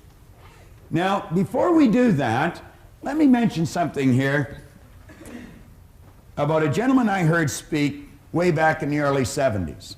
I was fortunate enough to be on a program in Chicago at a Human Resource Congress with a gentleman named Frank Goebel. Frank Goebel had been an aerospace engineer. He was the president of an aerospace company. And one day he was working on his budget, and he realized that 65 cents out of every dollar revenue coming into that company was going back out of the company again to employees for either salaries or benefits. And he suddenly realized he knew virtually nothing about people. Here he was spending 65% of all the revenue on something he knew virtually nothing about. He said, I knew an awful lot about engineering, and I knew a fair amount about aerospace, but I knew very little about people. And so he said that he decided he would study some psychology, and fortunately for him, he ended up collaborating with Abraham Maslow. Now, Maslow made a breakthrough, the like of which is maybe only made every few thousand years. He had come to the conclusion that you and I have infinite potential. He's written a paper. He left aerospace engineering, and he went on to start the Thomas Jefferson Research Center out in Pasadena. In a paper called The Productive Person, Goebel wrote, by nature, you and I are alike. By practice, we get wide apart. There's the difference in our results again. Now, he said the difference between the most dissimilar characters, between the real achievers and the non-achievers, for example, seems to arise not so much from nature as from habit, custom, and education. He went on to quote William James, who concluded that we use a very small part of our real potential. And James said that most people live, whether physically, intellectually, or morally, in a very restricted circle of our potential being. We make use of a very small portion of our possible consciousness and of our soul's resources in general. Much like the person who out of their entire bodily organism would get into the habit of using and moving only their little finger. I want you to think for a moment, if you had a child and that child was laying perfectly still in its crib, and the only part of its body it was ever able to move was its little finger. I'm quite certain that you would probably beg, you would borrow, and if you had to, you would steal to find out what's wrong with that child. But isn't it strange that a human being can stop growing mentally at a very early age, and it can be virtually ignored? This is, without question, one of the most important subjects we can go to. I want to refer back to something Napoleon Hill wrote again that caught my attention when I first read the book. He pointed out in here, somewhere in your makeup, there lies sleeping the seed of achievement, which, if aroused and put into action, will carry you to heights such as you may have never hoped to attain. Do you know, as I think of this and as I read it now, I'm doing things today that 27 years ago, if anyone had suggested, I would have thought they were hallucinating. I take a look at my paycheck today. It's so completely different than it was when I first started to study this. In fact, the same people that used to pay me $4,000 a year are now paying me $4,000 an hour. And the only thing that's really changed is what's going on inside. Everything was already there. It's just a matter of learning how to use it. Now, he said, just as a master musician may cause the most beautiful strains of music to pour forth from the strings of a violin, so may you arouse the genius which lies asleep in your brain and cause it to drive you upwards towards any goal you may wish to achieve. Now, I'm going to put a couple of marks on the board, and I want you to really think seriously about this. You know, human organizations, as we know them today, are not going to last much longer. And that is because we have built them on a false premise. These organizations have been built on the premise that you and I are physical beings, and we're really not. We are spiritual beings living in physical bodies. And we've been gifted with something called an intellect. And by learning to use the intellectual factors in our personality, we can tap into the higher side of our own nature and improve anything in our physical world. But you know, to the average person, that doesn't really make a whole lot of sense. And it may not make a whole lot of sense to you, as I just said it. But you're going to find as we go along with this, and as we keep working with this idea, it's going to make an awful lot of sense to you. Now, I have found when we start to study ourselves, there's only 2 points of reference we can go to. One is science, and the other is theology. There doesn't seem to be anywhere else to go. I have found that there are only 6 basic religions. Now, I spent quite a bit of time living and working in California. I think there's something like 4,000 religions in California, but everybody starts their own out there because there's tax breaks, you see. So, but you're still going to find there's just 6 basic religions, and they all teach us essentially the same thing. They teach us that we are non-physical beings. They may use a different word, but the concept is the same. Do you know, it's a strange thing. Most people don't even know much about their own religion, and yet they say mine's right and all the rest are wrong, and they don't even know what the others are. I have found that every one of them has the truth in it. We are non-physical beings. See, the truth is something like the center of town. It really doesn't matter which side you approach it from. When you get there, you're in the same place. Now, the other area that we might want to look at is science. Science tells you your energy.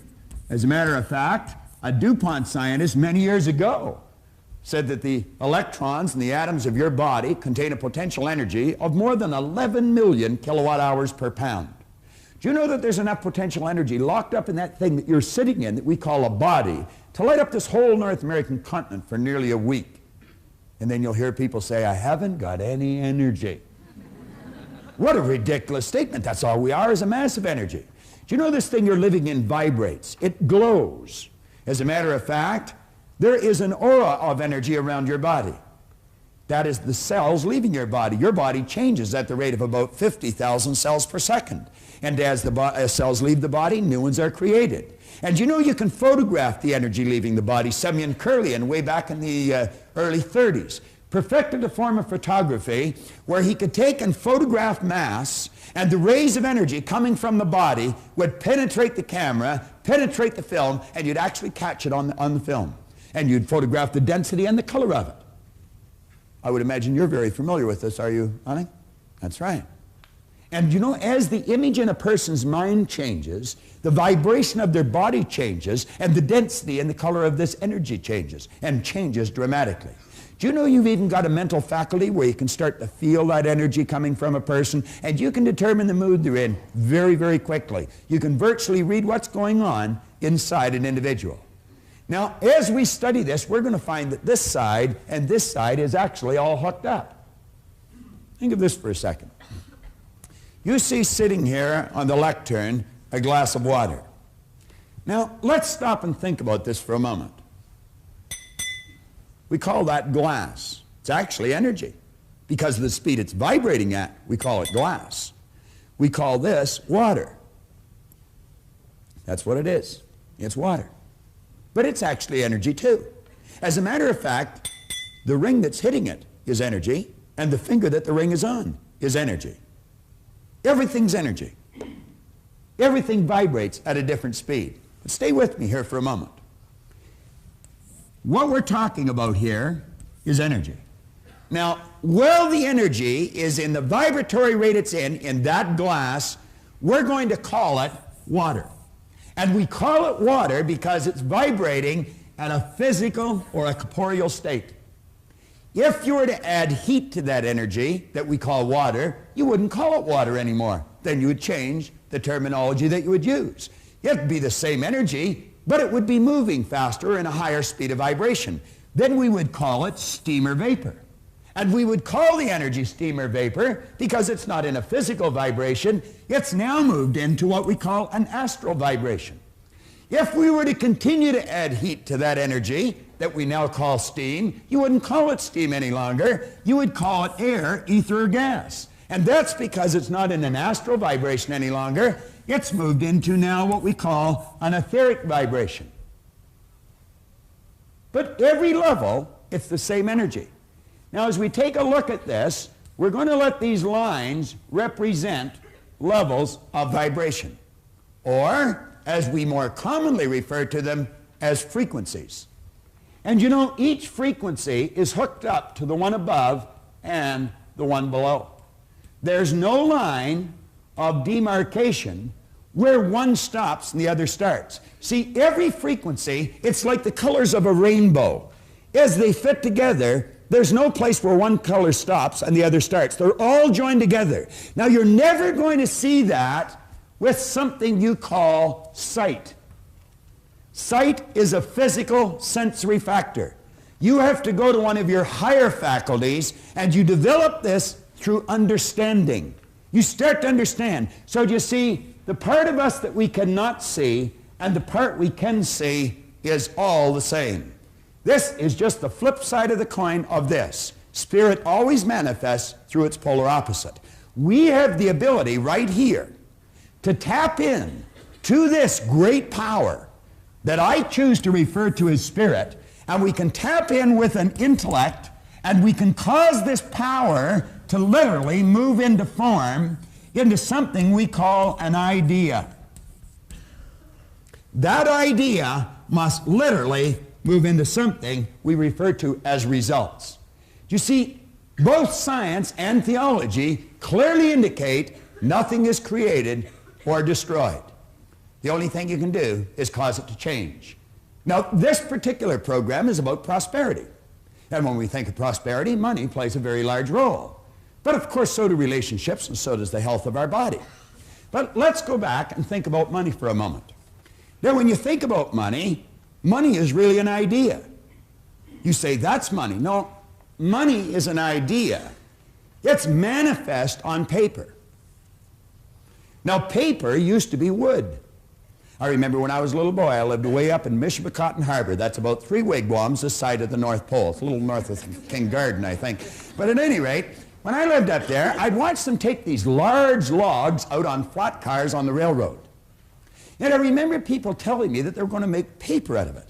And I thought, how do you make paper out of a tree? It didn't seem to make sense. Well, you alter the vibratory rate of the energy that's called wood, and pretty soon it's called paper. And then you put ink on it, and now we call it money.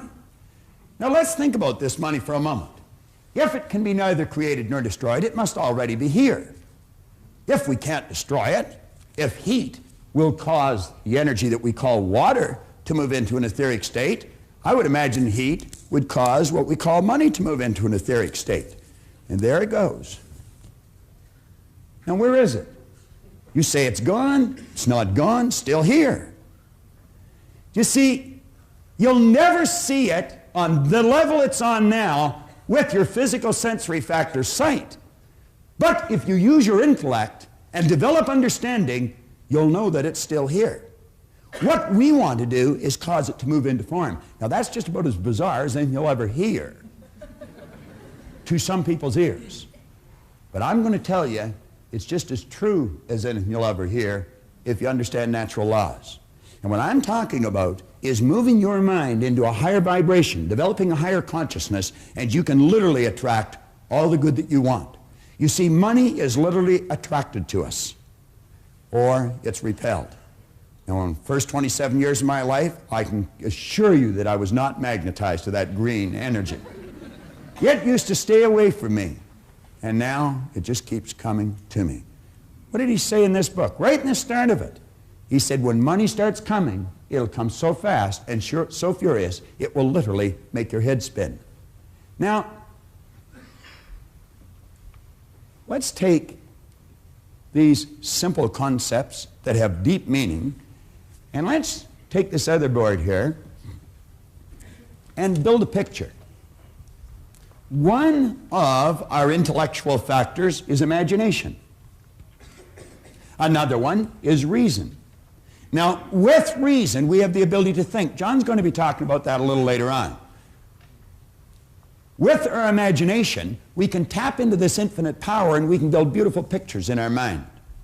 Now, since no one has an image of the mind, we have to make one. It's like the little boy in school. He was sitting there doodling away, drawing a picture, and teacher says, "What are you doing, son?" Kid says, "I'm drawing a picture of God." Teacher says, "Nobody's ever seen God." Well, he says, "Wait till I finish the picture," you know.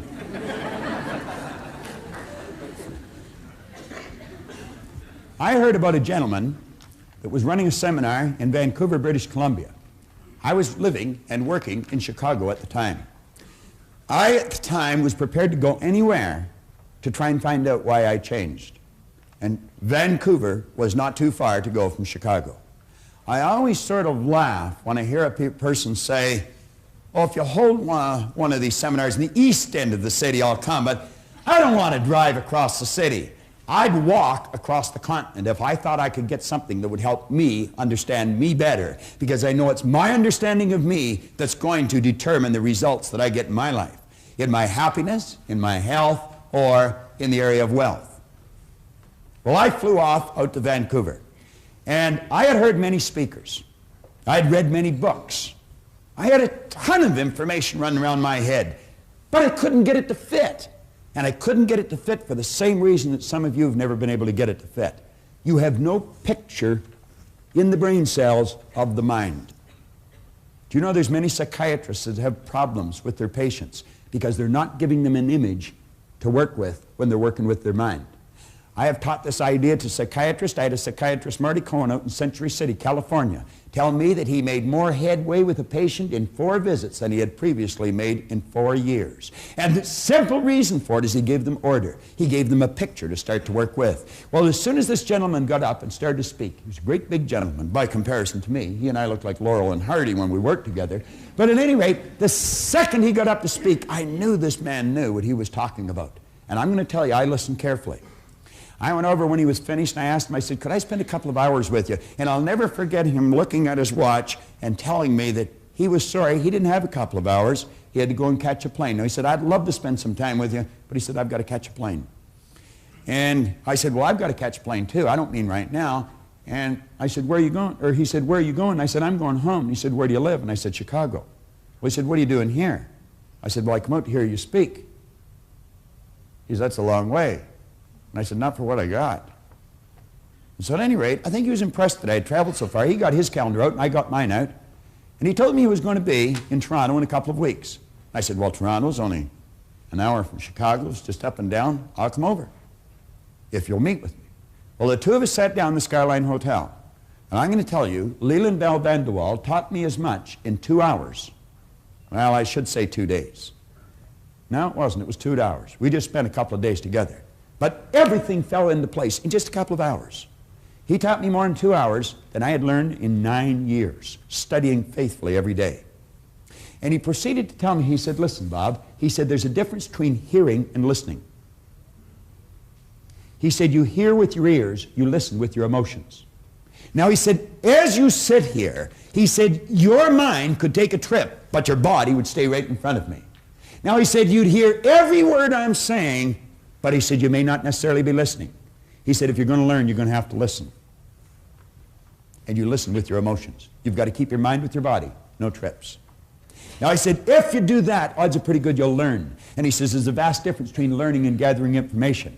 He said, you see, all the way through school, we were encouraged to read, remember, and repeat. Read, remember, and repeat. And if you were able to do that fairly well, you were given the mortarboard of the sheepskin. And they said you had learned. Doesn't necessarily mean you've learned anything at all. You might have learned how to develop your memory, but that might have been the end of it. Now, I'm not saying no one learns doing that. Some do. But he said learning is not gathering information. Learning is when you consciously entertain an idea, you get emotionally involved in the idea, you step out and act on the idea, and you improve the results in some area of your life. Now, he said, this is the name of the game, Bob. He says it's results. Pretty good teacher a long time ago said, by their fruits you'll know them. In other words, you can always tell a person's level of awareness by the results they're getting. If the results aren't there, they have no one to blame but themselves. For 27 years, I blamed everybody. I blamed my parents. I blamed my brother, my sister. I blamed my employers. I blamed the commanding officers I had in the Navy. It was never me, always them. They weren't doing enough for me. They weren't doing it right. The truth was, I wasn't facing up to the truth about me. I was never studying. I didn't know anything about myself. And as a result, the results indicated it. I was unhappy, sick, and broke. Now, he said, Bob, you're going to have to alter some ideas in your mind. But he said, to do that, you're going to have a picture to work with. And he told me about a doctor in San Antonio, Texas, Dr. Truman Fleet. He started the concept therapy movement. He said he attempted to teach the healing arts, and he ran into a problem. He said the medical profession that he was a part of were treating symptoms or effects. They were not treating causes. And he said, if you're ever going to enjoy health, you must treat the whole person. Now, that's called holistic healing. How many of you are familiar with holistic healing? Quite a few. Well, that's where you heal the whole person. You see, you're a triune being. You live simultaneously on 3 planes of understanding. Every one of us are the same. Every one of us. The difference is in our results, but the same here. And that's where it all starts. And that's what we want to understand. When we walk into that office where the broadloom is up to our cheeks and there's a great big oak desk and a battery of secretaries, that person is not that much better than you are. I don't care how big their car is, how much money they've got in the bank. I don't care how pretty they are. They're no better than you, and they're no better than me. See, our problem is we have been living strictly with our sensory factors and never with our higher level of understanding. If a person's skin is a different color, we say they're different. If a person lives on the other side of an imaginary line, we say they're different. If a person speaks a different language, we say they're different. If a person is a different sex, we say they're different. Are they? No. They appear different to our sight. But when we develop a higher understanding, we're going to find out that we're all the same. And when we start to grasp that, then we can start to take action on the results we want. As we see a person getting better results, we can watch and see how they're getting them, and then we can do what they're doing. Napoleon Hill says it pays to know how to buy knowledge. I'm going to tell you the best money you have ever invested is in this seminar. And I'm not saying that because I'm selling it or I'm doing it. And I'm not saying that because John's selling it or John's doing it. I'm not saying that at all. I'm saying that because I've studied thousands of seminars, and what we've done is take the very best out of them all and put them in this. When this was introduced to you early this morning, this was advertised as the most effective personal development seminar in the world today. It is, so far as I know. And I'm going to tell you, I've been to a lot of them. And it is because we give you a picture and then we show you how to change things. Well, Dr. Fleet said if we're going to see health, we're going to have to give a person an image of the other side of their personality. And he said, since no one's ever seen the mind, I'm going to make a picture of the mind. Now he said, let this represent the mind. Then he said, let this represent the thing that we've given all of our attention to now, up till now, the body. And he says it's this thing here that moves into action and causes the results that we get. If we're going to change what we do, or if we're going to change our behavior, we're definitely going to have to change what's going on in here. If we're going to change what's going on in here, we're going to have to understand how it functions. And as he pointed out, there are 2 sections to the mind, joined together, but different in their method of operation. And he referred to this as the conscious mind and this as the subconscious mind. Now, if you look on page 6 of your action planner, you'll see that drawing. The day Leland Bell van der Waal drew that on the opposite side of a placemat in the coffee shop of the Skyline Hotel on Dixon Road in Toronto, Ontario, Canada, I'm going to tell you my life changed. I've put that drawing on the board thousands and thousands of times, and periodically when I do, I hear people snicker. But I'm going to tell you, if they stick around, they don't snicker for long. Because what it does, it starts to trigger all kinds of light in their mind. You've heard, let there be light, let there be a higher consciousness, let there be an awareness. Well, what we've given you here is a picture to start working with. It's not my picture. It's not even Truman Fleet's. It's our picture. The second you've got it in your mind, it's yours. No one can lay claim to something like this, but we can all use it. And we are all the same. I don't care how different you may appear to be to the person beside you, you and the person beside you are exactly the same. Now, it's understanding of how this functions that makes it different. Now, if you'll flip over in your exercise book, your action planner to page 8, and I would suggest that you follow this really closely. You could be sitting in your den or your family room and just watching this and the book stuck away somewhere. That'd be a terrible error. You'd be wasting your time. And you know, time wasted, you never get back. Now, of course, you only have to pay once, you see. If you've wasted the past, you've already paid the price. You don't have to pay twice. There's some consolation to it. But I would suggest you get the book out and follow me here. Now, you'll notice on page 8 and 9 are 6 drawings there. It's actually just 3 different ideas, or it's one idea broken down into 3 different parts. And as you take a look on page 8, the conscious mind, the subconscious mind, and the body, there are some very key parts to that. On the top drawing on page 8, we say this is the part of your mind that thinks or reasons. This is where your free will lies. Viktor Frankl wrote a magnificent book called Man's Search for Meaning. Viktor Frankl was a Jewish psychiatrist who spent the war years in a German concentration camp. And you know, I don't suppose anyone has ever been subjected to more abuse, intellectually and physically, than someone in one of those camps. I certainly couldn't even imagine it, even although he wrote it very well. But he pointed out, he said, regardless of how they chained us and abused us, they could never take control of our mind unless we chose to let them. He did not choose to let them. Viktor Frankl was a courageous man. He's lived to talk about it. He's lived to teach about it. And I'm going to tell you, he's a wise person. That's where your free will lies. You don't have to follow anybody else. We say the conscious mind can accept or reject any idea. Now, there is no person or circumstance that can cause you to think thoughts or ideas you do not choose. They are the most important lines that you might find in this entire program. Now, what I'm going to do is run over a few ideas, and as I do with each part, on page 9, jot some of them down. Not what I say, but what it means to you. Now, let's understand this right away. What I say, or what John says in this seminar, is not that important. What you see us put on the board is not that important. The different little props that we may use, they're not that important. What's important is what you think as a result of something we may say or you may see on the board. That's what's important. There's something you want, and there might be one idea that we fire out that'll just trigger something in your mind, and away you go. And you can do anything you want. I was talking to Raymond Aaron here early this morning. He's got a millionaires club, and there's many of you in the audience, and I want to congratulate you. I think it's a great idea. He's teaching people how to become millionaires. I watch a lot of people laugh when they say, what? He's already made 100 people have developed a net worth of at least $1 million just through one person's teaching. It's incredible, isn't it? It really is. That's not a crazy idea at all. You want to be a millionaire? You can be a millionaire. Do you want to start your own business? You can start your own business. You can do anything you want. But clearly understand this. If you don't know how this works, you haven't got a snowball's chance in that hot place of doing it.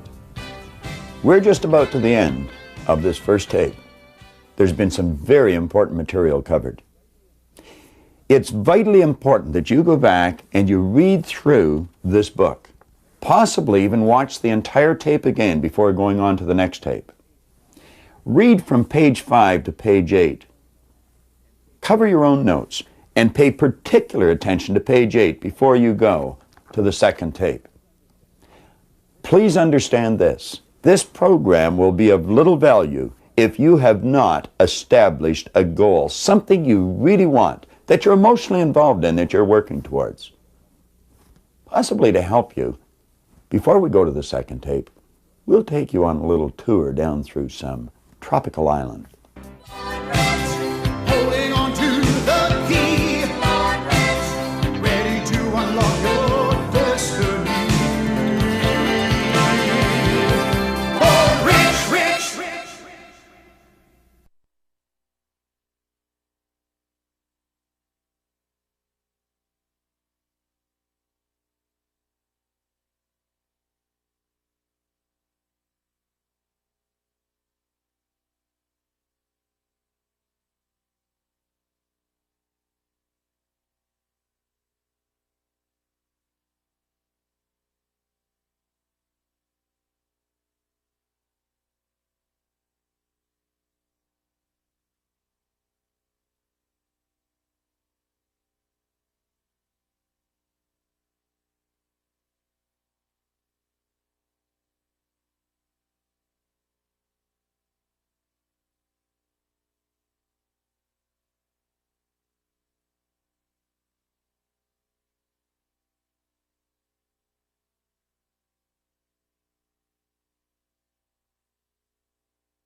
material we've covered up to this point has been absolutely essential to create the proper mental environment and prepare you for the information that's coming. I concluded the last message by suggesting you reread page 8, as it was vitally important. Now we're going to create this image, and as I do, I want to suggest that you take as many notes as you can. It really doesn't matter if you have to replay this next section 50 times. Make sure that you get the key points written out on page 9 in your action planner. It's vitally important that you do this. The success of the entire program, which is your future, may be dependent upon it. I know you'll do well. Now let's start to think. Here we're talking about this power. We are not only a physical expression of that power, we're an instrument of that power, because that power literally flows to and through us. Now, as it flows into our consciousness, it just is. Just is. All science and all theology tells you energy is, God is neither created nor destroyed, is the cause and effect of itself, is 100% evenly present in all places at all times, is all-knowing, is all-powerful. You see, the knowledge that got us into the air has always been here. We didn't just make something out of nothing. When the Wright brothers introduced us to this new kingdom, they just tapped into something that was already here. The fax machine that you use today. You can take a slip of paper, feed it into a machine, and thousands of miles away, simultaneously, it's coming out of somebody else's machine. And it's all done just through passing something through the medium of the molecule, the no thing. We've always been able to do that. We've just become aware of how to do it. See, a person that's earning $25,000 a year, they're not earning $25,000 a year because they want 25 a year. They're earning 25 a year because they're not aware of how to earn 50.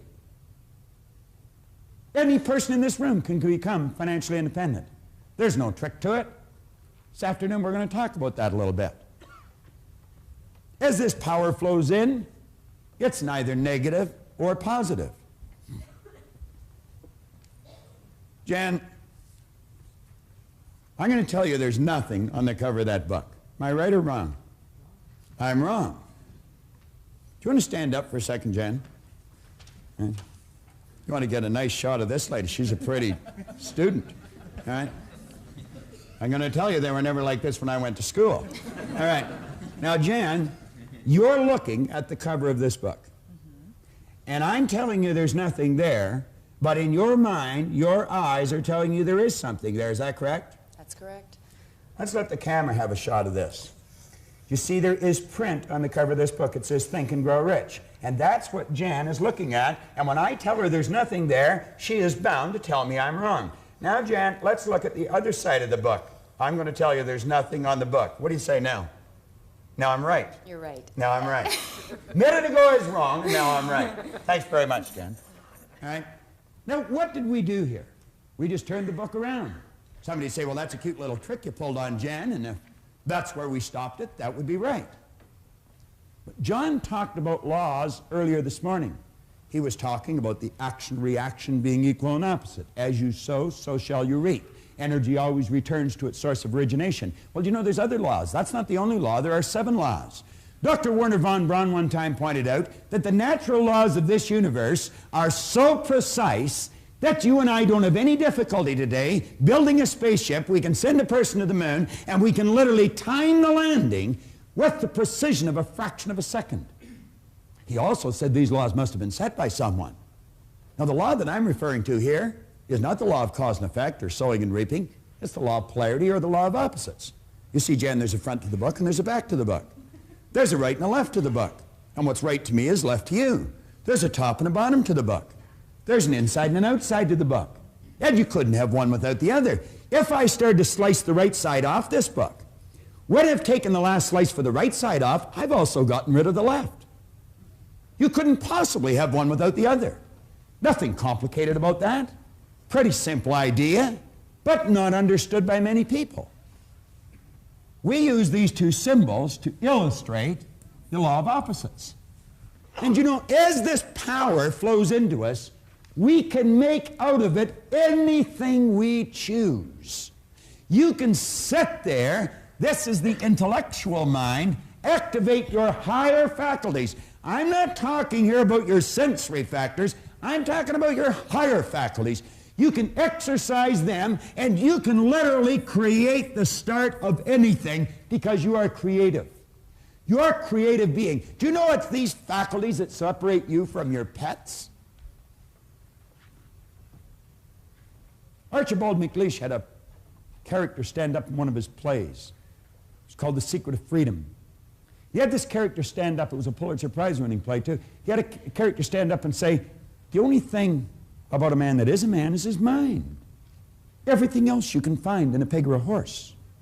He was right. You've got marvelous faculties. Do you know that this auditorium was nothing but an image in the mind of one individual at one time? Do you know that the clothes you're wearing, the camera that I'm staring at was nothing but an idea in the mind of one individual at one time? Now I want you to imagine 100 years ago, someone saying to you, I've got an idea. I've got a picture here of building something, I'm going to call it a camera, and I'll shoot a picture of someone in Seoul, Korea, and simultaneously they're going to see it in Nacogdoches, Texas, in their family room on something we'll call a television. I'll take that picture and I'll send it zigging off through time and space. I'll bounce it off something I'm going to call a satellite, and it'll bounce right into a receiving set on a television set in your family room. Now you know that the boys in the white coats would have been coming for that guy. But the truth is we did it. We did it. Yet in 1 week this year, 1 week in the past year, I conducted a seminar in Toronto, Canada, in Los Angeles, California, in Auckland, New Zealand, in Honolulu, Hawaii, in 1 week. I could have been flying over Tahiti, which I was, at 35,000 feet, going 600 miles an hour, press a button and my seat goes back, pull the thing out from underneath, and I could virtually turn it into a bed, hit another button and somebody come to my aid and they'd give me something hot or cold to drink. They'd give me something to eat. They'd give me a pair of earphones, plug into the seat, and I could listen to my choice of music. Or I might be able to watch a first-run movie. They'd wheel a little cart down beside my seat and they'd give me a hot meal. I could wander up to the wall of the ship or the bulkhead of the plane, take a little plastic card, plastic was something that didn't even exist when I was a child, stick it in this machine, take a telephone back to my seat, and phone my office in Willowdale, Ontario, Canada, while I'm at 35,000 feet, traveling 600 miles an hour over Tahiti, just about the opposite side of the globe. And I would have been able to take, if I wanted to, a laptop computer out of my briefcase, set it on my knee, snap a modem on it, with the telephone, communicate to my office in Willowdale. Or take a portafax again, snap that onto the phone, send a paper to my office in Willowdale. Where did all these things come from? Where do you think you got the digital watch that you have? There is only one source of supply. Every great teacher all down through history for the last 6,000 years in recorded history has told us that if we had our ear to the ground, we'd get the message. This is where everything starts. We build the picture in our mind. Do you know what our problem is? When we build that kind of a picture, we instantly say we can't do it if it's far beyond the results that we're getting. You wouldn't be able to get the picture if you couldn't do it. You can do anything you want. Anything you want. Now, hooked up to your conscious mind, like little antennae, you have sensory factors. You can hear, see, smell, taste, and touch. And you know that's where most people get all their information, through their sensory factors?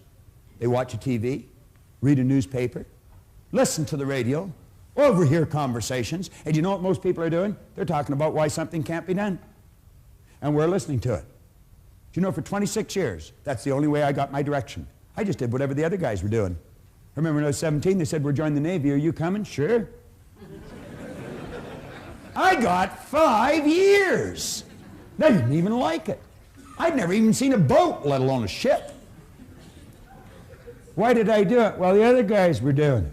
Just wherever they go, you know, like sort of in lockstep type fashion, we go through our life. The average person tiptoes through life hoping they make it safely to death. What a dumb game. That's not a practice run. We get one shot at it. You don't have a contract to live forever, you know. If you're going to let what you do be based upon what you hear, you better make certain the people that are giving you the advice are getting phenomenal results, or you're going to go where they're going. And I can be an authority on this. I am an authority on it. I spent 27 years doing it every waking hour. I know where they're going to lead you. Around in a circle, because that's where they're going. When an idea comes into your mind, you want to ask yourself this question. Don't ask whether it's wrong or whether it's right. See, Jan was right. There was something on the book. So was I right. There was nothing on the book. That's not the question. Do you know what the question is? Will that idea take me from where I am and move me in the direction of the star that I'm shooting at? Will it help me reach my goal? If it won't, I guarantee you it's going to take you in the other direction, because you're not going to stay where you are. That is certain. That comfort zone is a dangerous place to be. It's like Rigg said, it may be comfortable, but it's a bad spot. You have the ability, when someone gives you a suggestion that takes you in a direction other than where you want to go, you have the ability to consciously and mentally just reject that idea. And then you can go ahead and originate whatever idea you want. Now, as long as an idea is in your conscious mind, it'll have absolutely no effect on your physical body or what you're doing. No effect at all. It's when you take that idea and you turn it over to this part of our mind we refer to as the subconscious. It could be called universal intelligence. It's called by many different names. Superconscious. There's about 150 some names you can put on here. The early Greeks referred to this part of our personality as the heart. You see, they pointed out that as you think in your heart, so are you. Do you know that side of your personality has no ability to reject an idea? Absolutely none. Whatever idea comes in and goes in here instantly is manifest in that physical body of yours. Now, you get ideas from outside, we instantly let them come in here and we act on them. I want you to take your hand and hold it up like that for a moment. Take your hand and hold it up like that. Now, put it here in your chin for a second. Will you do that? Where's your chin?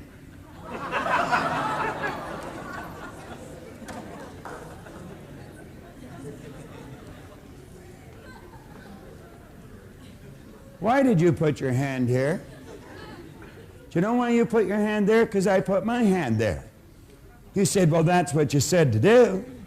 I'm going to suggest you weren't thinking.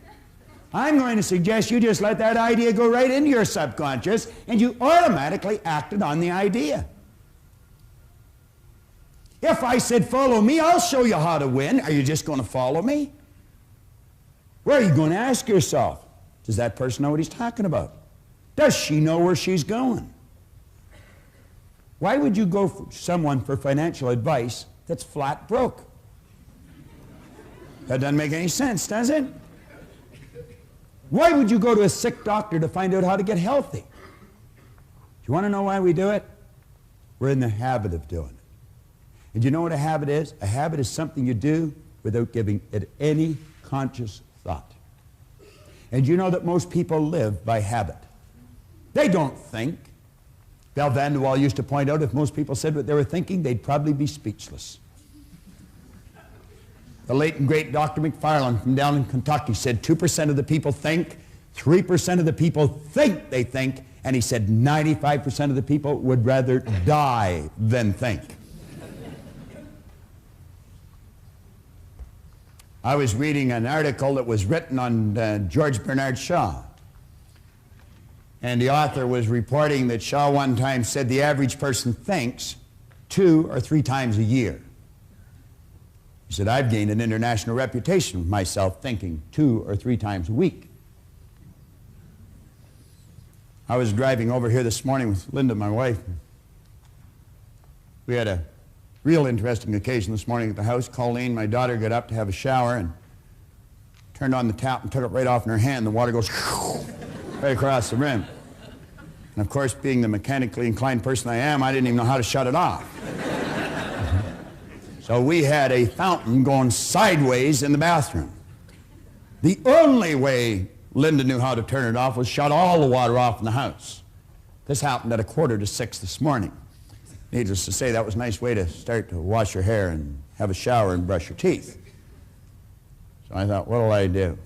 I could see this hole and I didn't know what to do, so I went and got a broom handle and shoved it in the hole.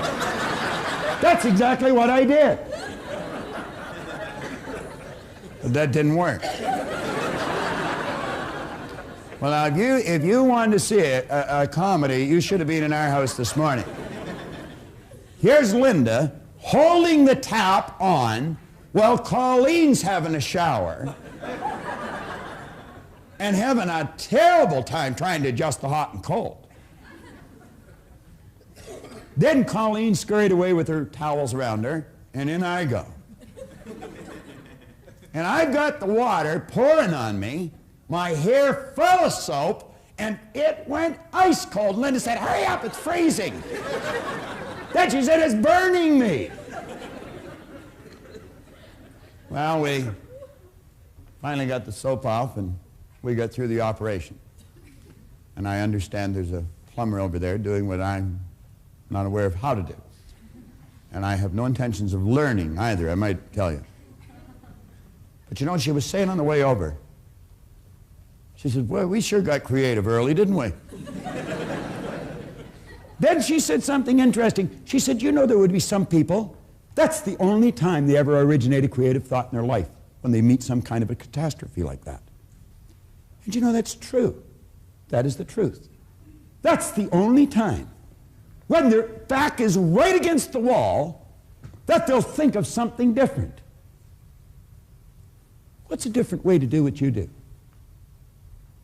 What's a better way to do what you do? What's a different way to strengthen your relationships? What's a better way to improve your income? Do you know if you're still running your company the way you were running it 5 years ago, you're going out of business? That's true. You've got to do it different. And by that I mean you've got to do it better. You've got to become more effective.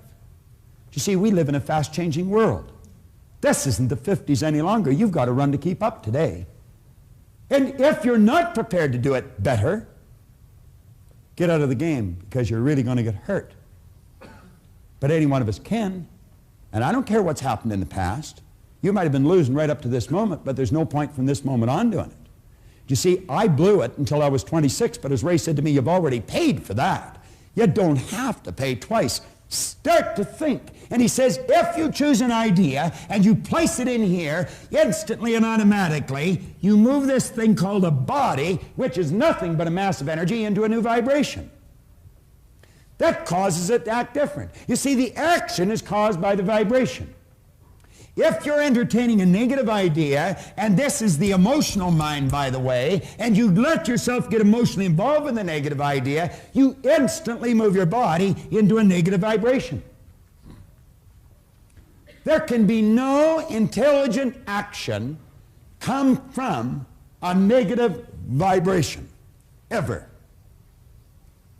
If energy is in a negative vibration, it must move into negative form. Science will tell you one of the first laws of energy is that energy is forever moving into form. And you know what religion calls this? They call it prayer. Prayer is the movement that takes place between spirit and form, with and through an individual. Do you know most people are praying for what they don't want? They're talking about what they do want. They treat God as some cosmic bell captain that's just going to run because they spoke. But it's not the way they think. They wish positive and think negative. If you're in a negative vibration, as John will show you tomorrow, the only thing you can attract to you is something negative. How do you change? Well, one good way is consciously pick the people you associate with. Pick with people who are winning. Go mix with them. do what they do. You're going to find that some of your family, some of your relatives, some of your friends, people that you love, are in a negative vibration. That doesn't mean you divorce yourself from them. Just don't go as often and don't stay as long. Makes good sense. I had a good friend of mine a number of years ago, Harold Brennan. He's still a good friend of mine. Harold one time said, if you don't want to catch fleas, you don't sleep with the dog. Not bad advice. Now, let's just change gears here a bit. You come up to a person and you say, "Hi, how are you today?" You never hear a person say, "Oh, I am consciously aware that I'm in a negative vibration." I've never heard anybody say that. You know what you will hear people say? "I don't feel that good." What do they mean? Well, we invented words to describe situations. Feeling is a word we invented to describe our conscious awareness of the vibration we're in. When a person says, "I don't feel very good," what they're saying is, "I'm consciously aware that I'm in a negative vibration." Now, because of their ignorance, and I mean that, unfortunately we use the word ignorant more often than not. We should be using the word rude. Not everyone's rude, but everyone's ignorant. We just don't know some things. But because of their ignorance, they don't know that they're causing themselves to feel bad. So they'll say, "She really makes me mad. He really upset me. Oh, I'm glad you weren't there. It just made me sick." It can't make you sick. He can't make you angry. She can't upset you. You've got to do it to yourself. Boy, that's a heavy load, isn't it? I am responsible for how I feel, and you haven't got anything to do with it. You'd say, "Hell, I don't want to play that game." Fine, lose. You see, it's like Wayne Dyer said, if you think other people are the cause of your problem, you're going to have to send the rest of the world to the psychiatrist for you to get better. Now, you know how successful you're going to be trying to pull a deal like that off. Let's become aware when we're not feeling good, when we're not doing the things that give us the results we want, we are emotionally involved with a destructive concept that we put in here ourselves. Let's consciously and deliberately build a positive idea, get emotionally involved with the positive idea, and simultaneously we move into a positive vibration. Everything changes. That takes some mental strength. How do you develop? I'll tell you exactly how to develop it. Sit and watch the tape that you're watching every day for a month. Every day for a month. You say, "Well, I don't have to watch it every day for a month." No, you don't. You only have to until you want to, and then you don't have to any longer. It's that simple. But I'll tell you this, you hear it over and over and over and over and over and over and over again, and one day, bang, something's going to happen inside, and you're going to realize when you say that she upset me, that she didn't do it at all. You did it. And you know what you're going to do that day? Change it. And you'll never again go through life thinking other people upset you. And if periodically you let somebody else stick a negative idea in your subconscious mind, you can instantly correct your direction, because at least you know where the problem lies. Is that basic? Yeah, I think it is. I think it is. Now follow me closely here.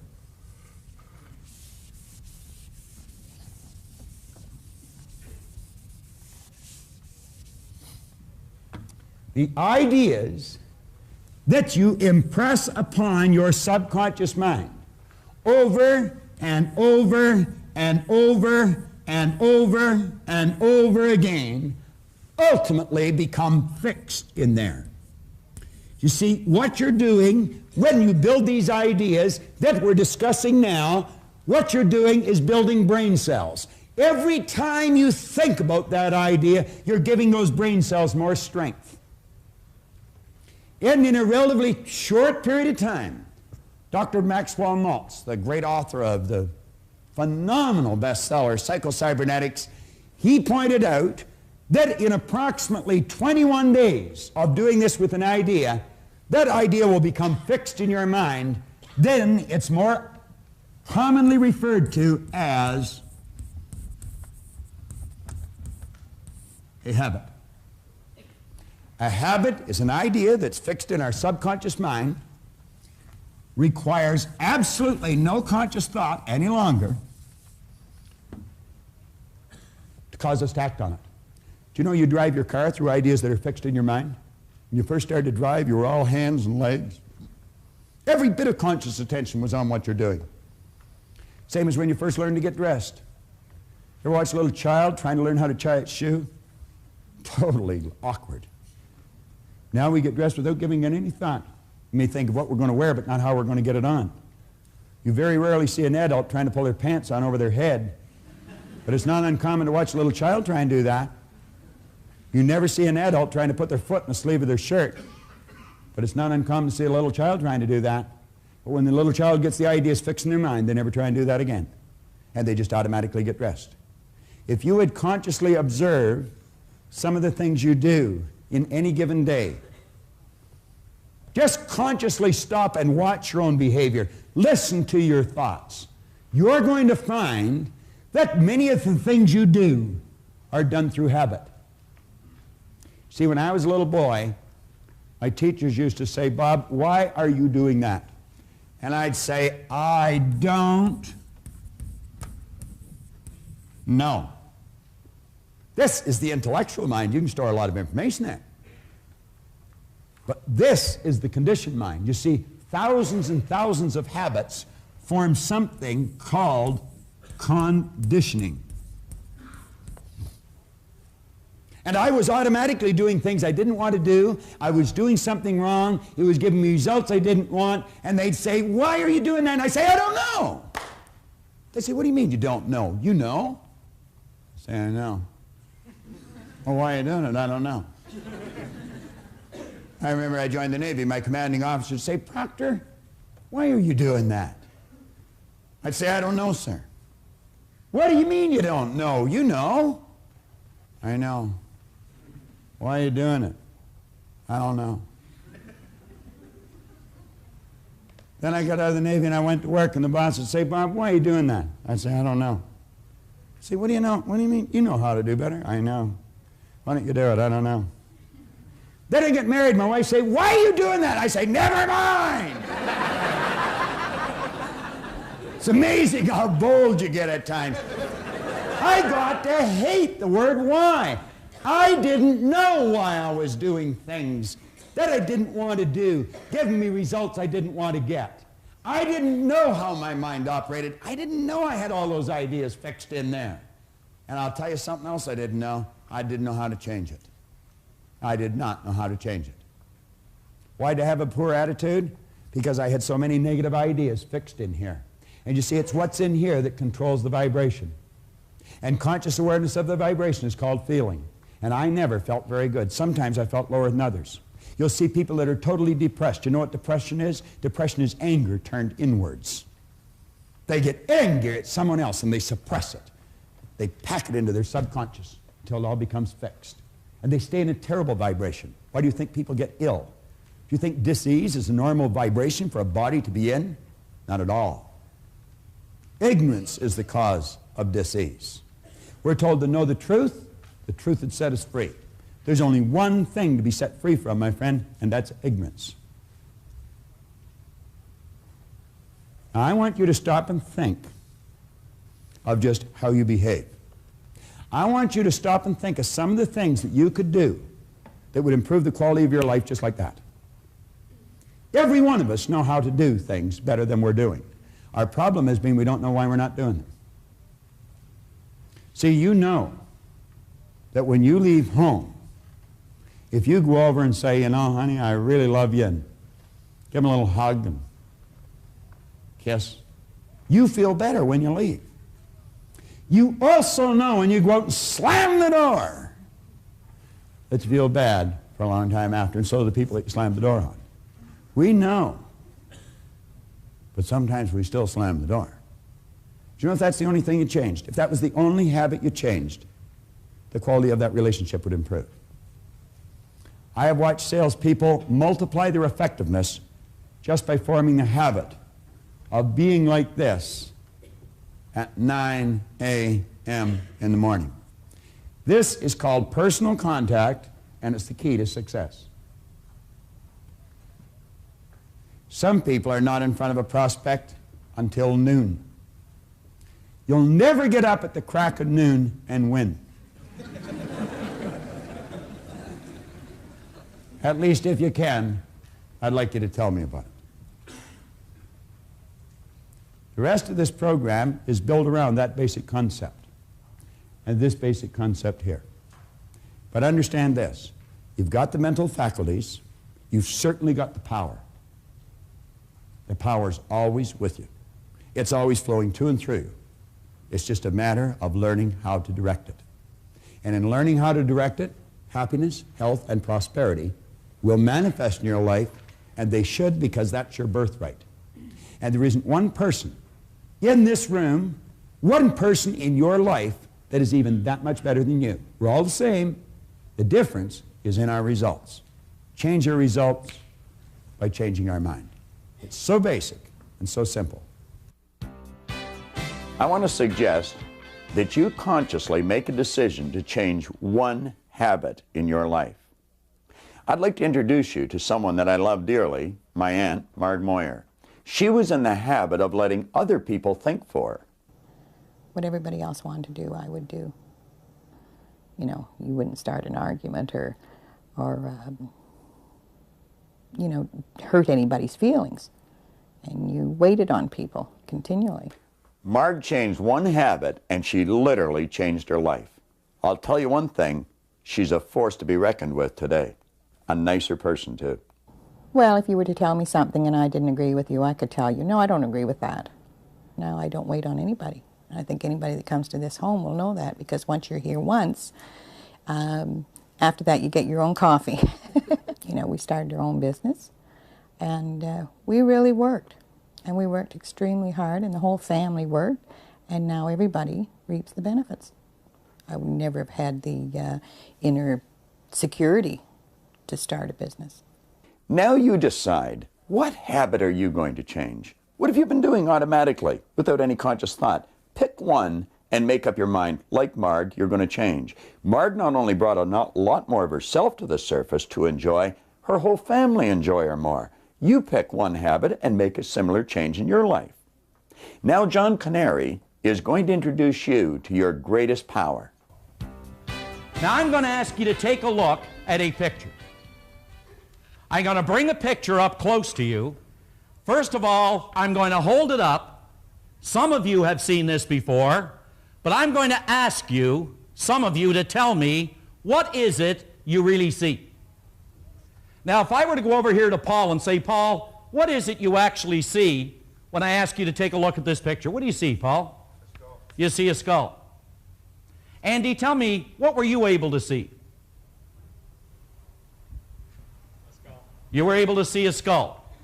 Now, if I take a closer walk over here to someone here, what is your name, sir? Jim. Jim, what did you see? I saw a skull. You saw a skull. Jim, can you just walk up here for a moment?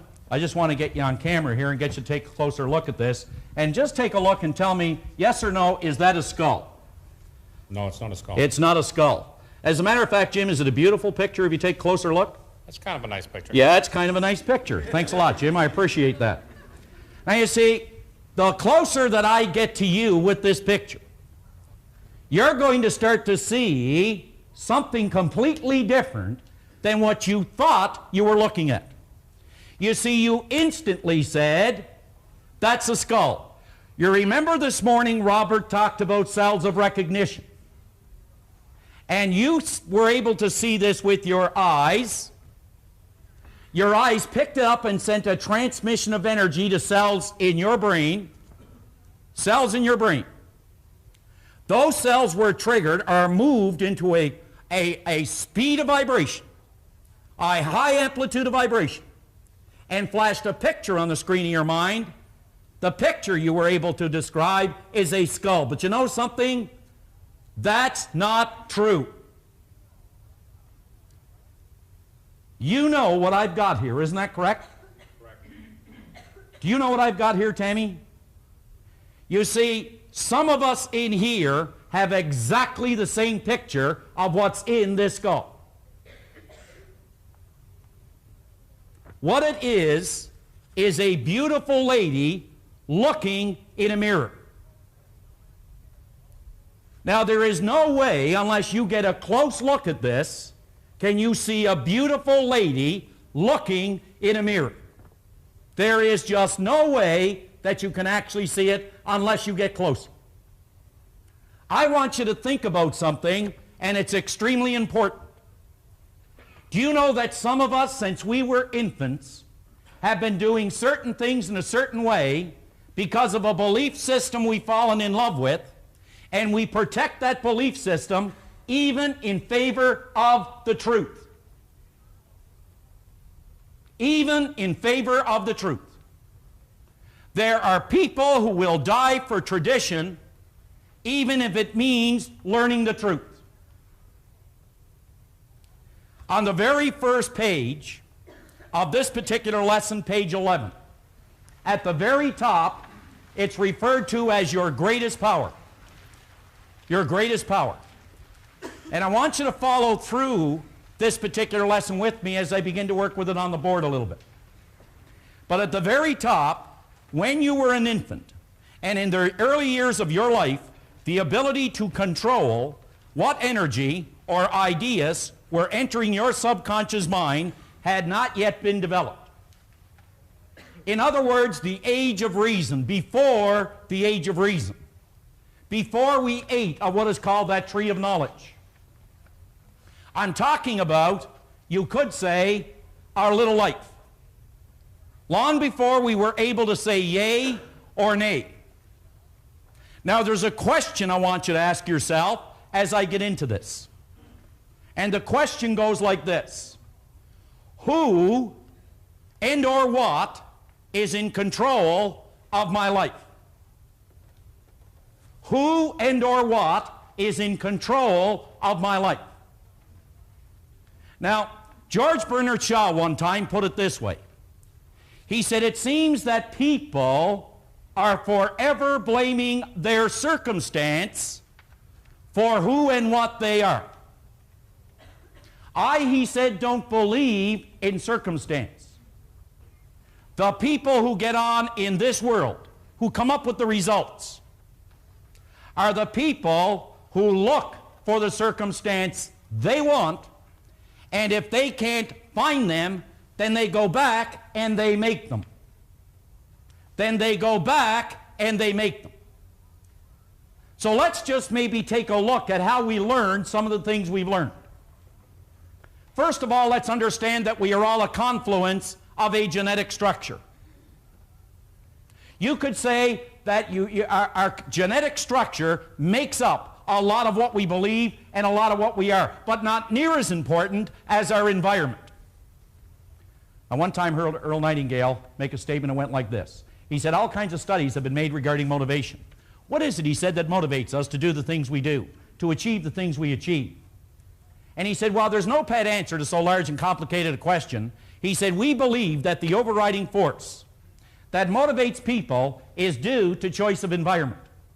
Now, he said, some people make this choice consciously, but a great majority of people make this choice unconsciously as a result of environmental condition. Now, let's just go back into our little life for a moment. A very simple little exercise, but yet you see, even though we know it, it doesn't mean we are actually implementing the understanding of it.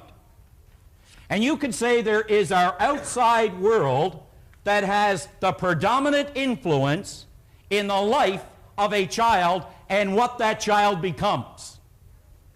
Now think about it. Here is a child who was born in absolute perfection. Maybe not physically speaking, but from a spiritual point of view, this child was born absolutely perfect. And in the beginning, they have the ability to think, they have the ability to reason, they have all the intellectual factors somewhere resonant within their mind, but they're not yet developed. Consequently, their mind is wide open for any idea that is going to come down the tube. Let me give you a good example of that. If I were to just come over here and I were to speak to you, Nick, Mr. Kavuk. Mr. Kavuk, if I were to ask you what religion you are, if you had to name one, what would it be? Christian. Now let's keep in mind that there are what? There are 47 types of Christianity in California alone. Now, what are your children, Nick? They're Christian. Now, were they born Christians, Nick? They were born Christians. Now, here's the point. Here's a brand new baby, and we'll just call this baby Billy or Julie. And one of the things that the baby is going to learn is about that symbol. Is that right? Yes, no? The baby is going to learn something about that symbol, just as Onek was just telling me. That's an idea that the baby is going to learn. But let's understand how the baby learns to begin with. How many people have a young baby? How many? All right. What's the baby's name? Rebecca. What is it? Rebecca. How old is the baby? 11 months. Now, Rebecca is being spoon-fed by now. Is that correct, Dad? Yes. Yeah, Rebecca is being spoon-fed. Now, here's what happened. Now, when you first got Rebecca, did you say, your name is Rebecca and don't you ever forget it? Is that what happened the first day you brought her home? Okay?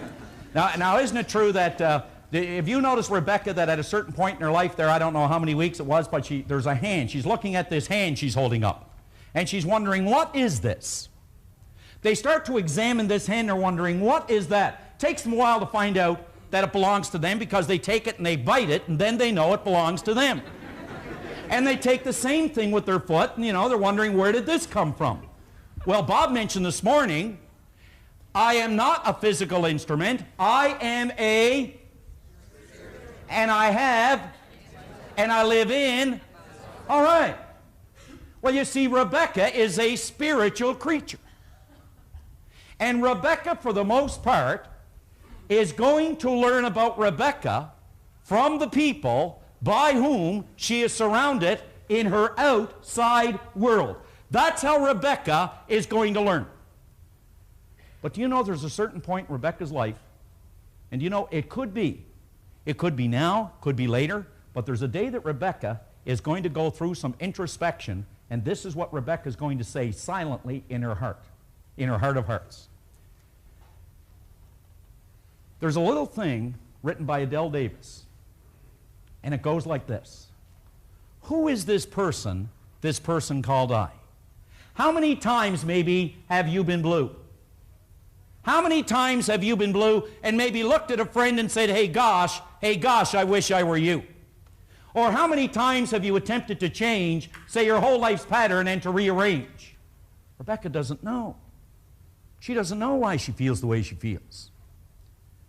Well, you see, this is the way that Rebecca started to learn. If we were to just take and say Rebecca is going to learn to eat off the spoon, this is what will happen. Mom will take a spoon. Rebecca's mind is wide open. She's crying for the food. And Mom will take the spoon. She'll start to go like this. Come on, honey. Open your mouth now. Open it wide. Open up, Rebecca. But Rebecca doesn't open up. That's why she has food all over her. She's got it all over the clothes. But Mom continues to go, open wide, honey. And eventually little Rebecca starts to do what? She starts to emulate who? Mom. And she starts to open her mouth, in goes the spoon. She identifies now. There's been an idea or there's been an image fixed in little Rebecca's mind. Do you know this is going to continue as Rebecca begins to grow up? I'm going to say things to her like, you're just like your father. You make me so angry. And all these ideas now are being impregnated or are being impressed in this little girl's mind to the point where they make up the concept, the belief system, or the idea, or what Rebecca comes to believe is true about her world that she lives in. What happens when Rebecca starts to eat of this tree of knowledge where she develops the ability to reason, the ability to choose. Do you know, now that Rebecca can think, let's not make the mistake of believing that because she can think, that she is actually thinking. As Dr. Ken McFarland said, Bob was referring to, 2% of the people think, 3% of the people think they think, 95% of the people rather die than think. Rebecca is not necessarily thinking. Let me give you a good example. What is it that's causing Rebecca to do the things that she's doing? We know it's got to be the conditioned mind. Good, bad, or indifferent, it is the ideas that have been impregnated in her subconscious or her conditioned mind.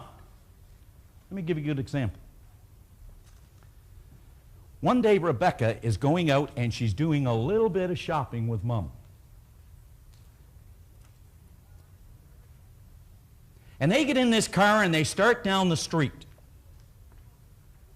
And Rebecca leans into the front seat. Now remember, she now has the ability to reason. But it doesn't mean she is. She is a product, to a large extent, of her environment. And she leans in the front seat and she says, Mommy, where are all those dumb bastards today? Well, Mom's got all the wisdom. Mom is thinking, you see, she grabs the steering wheel, thinks about it, says, oh, honey, you just relax. Because they only come out when your father is driving.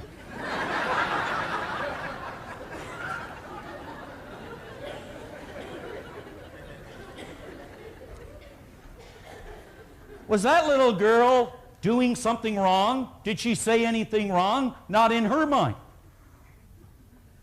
But you see, the day that Mom begins to explain it to her will give her cause to think or give her cause to reason. It is then and only then that she can change the information that has been handed over to the conditioned mind. That has been handed over to the conditioned mind. Now go back to your workbook because we've got to cover these couple of pages. Go back to your workbook right now. Go down a little further where James Allen made a great quote. He said, as a man thinketh in his heart, so is he. Was he talking about the physical pump here? No, he was talking about the heart of hearts. He said, as a man thinketh in his heart. Now, he didn't say as a man and not a woman. He didn't say a man and a woman, not a child. He didn't say a person who works at Ford but not one at General Motors. He didn't say a black person but not a white person. He said the heart of hearts because the heart of hearts, you see, has no complexion. The heart of hearts doesn't care where you live.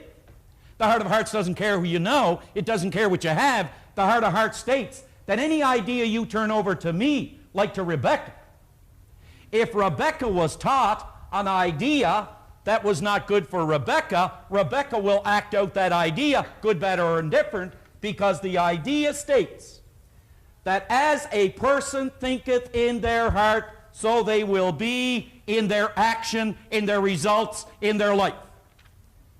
So you see, maybe in the beginning, someone was in control of Rebecca's life. But it reaches a point where no one is in control of Rebecca's life anymore. And this is what I want to see if we can get through here before too long. Now, help me on this page. It says you're no longer an infant. You do have control over what enters your subconscious mind. Whether you're exercising that control or not exercising it is another subject. You know, a mother got up one morning, she yelled up the stairs, she said, son, get ready, we're going, you got to get going to school. He yelled down, I'm not going. You have to.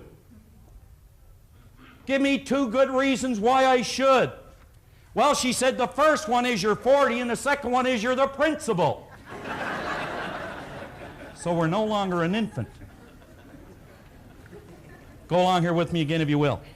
You can control what enters your subconscious mind, and furthermore, you definitely have the God-given ability to change the old conditioning.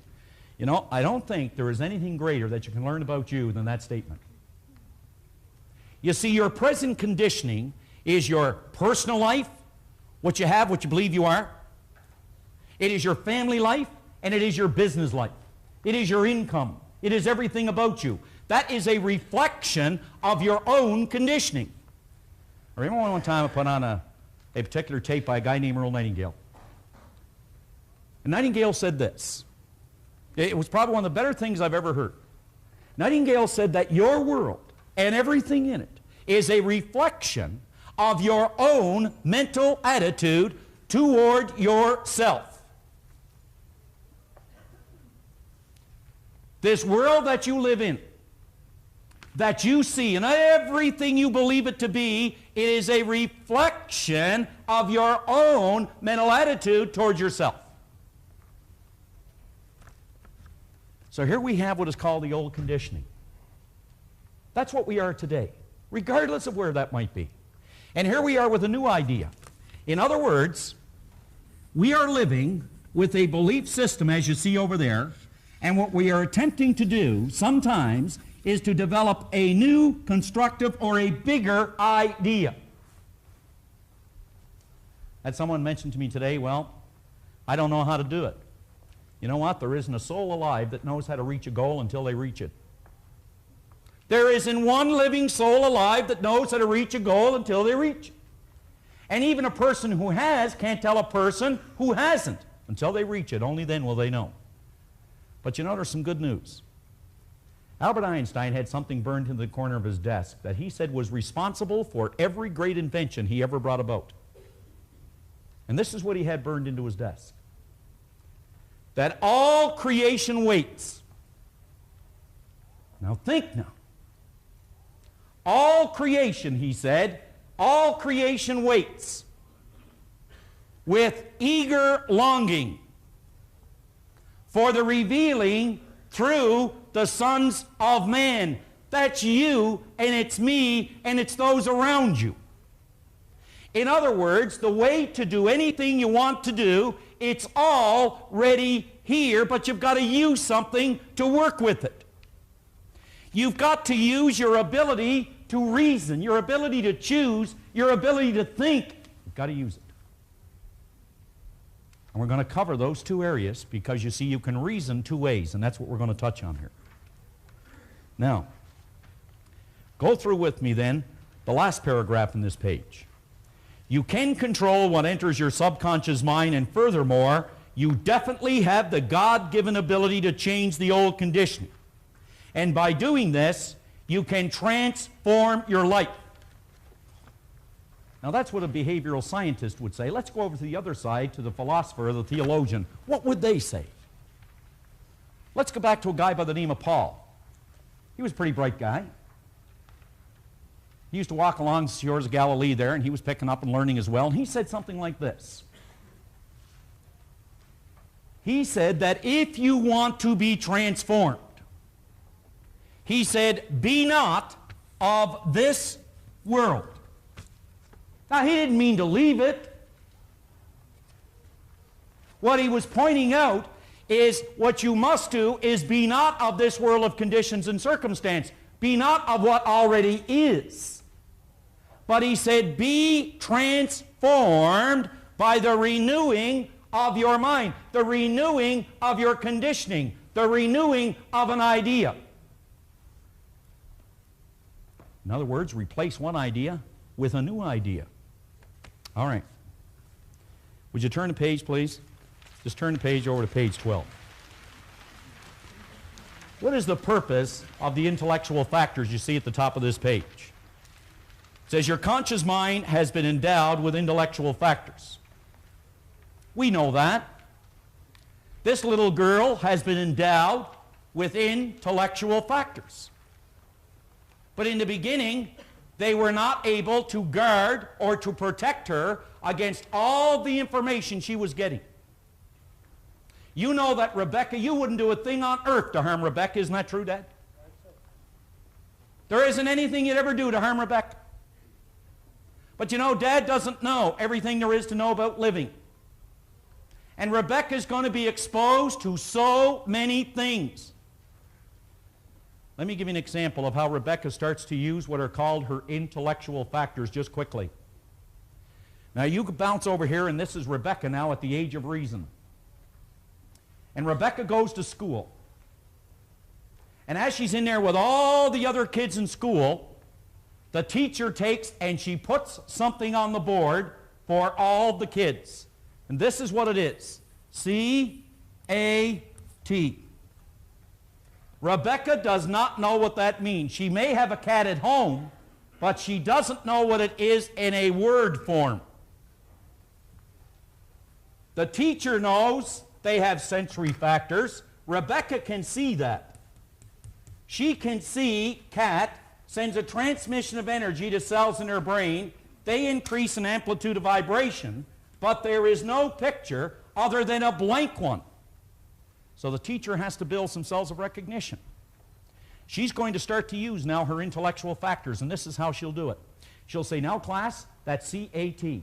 I want you all to repeat after me. She'll say, that's ca-at. Now I want everybody to say that in the room here. Come on. Ca-at. Okay?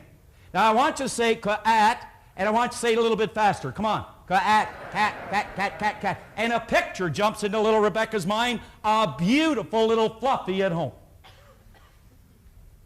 Now she has a word and she has a picture to identify with it. But you know, on her way home, she's all excited to go home and tell Dad everything that she's learned. She goes dashing through this construction site. And as she goes dashing through, takes shortcut, this guy yells out, hey, Charlie, bring that big cat over here. On go the brakes. What is she looking for? She's looking for little Fluffy, but what does she see? A big, giant earth-moving machine. Now she has two pictures for one word. Two pictures, one word. She gets home, she says, Mommy, Daddy, teacher told me all about Fluffy, the C-A-T, and I'm going home here, and the man yelled. And I see this, oh no, honey, that was a caterpillar. Now she's got three pictures for one word. But you see, they explain it to her, and something goes away, and it's called confusion. Now I want you to think about this. At some point in your life, in your little life, you were taught things about money, about love. You were taught things about God. You were taught things about work. You were given things about people. Things about people. You were given things and taught things about you. Never measure up, never amount to anything. You're just like your mother or your father, you're just like your uncle. You can't trust anybody. All red-headed people have bad tempers. Now, if you ever met Bob, you know that's not true.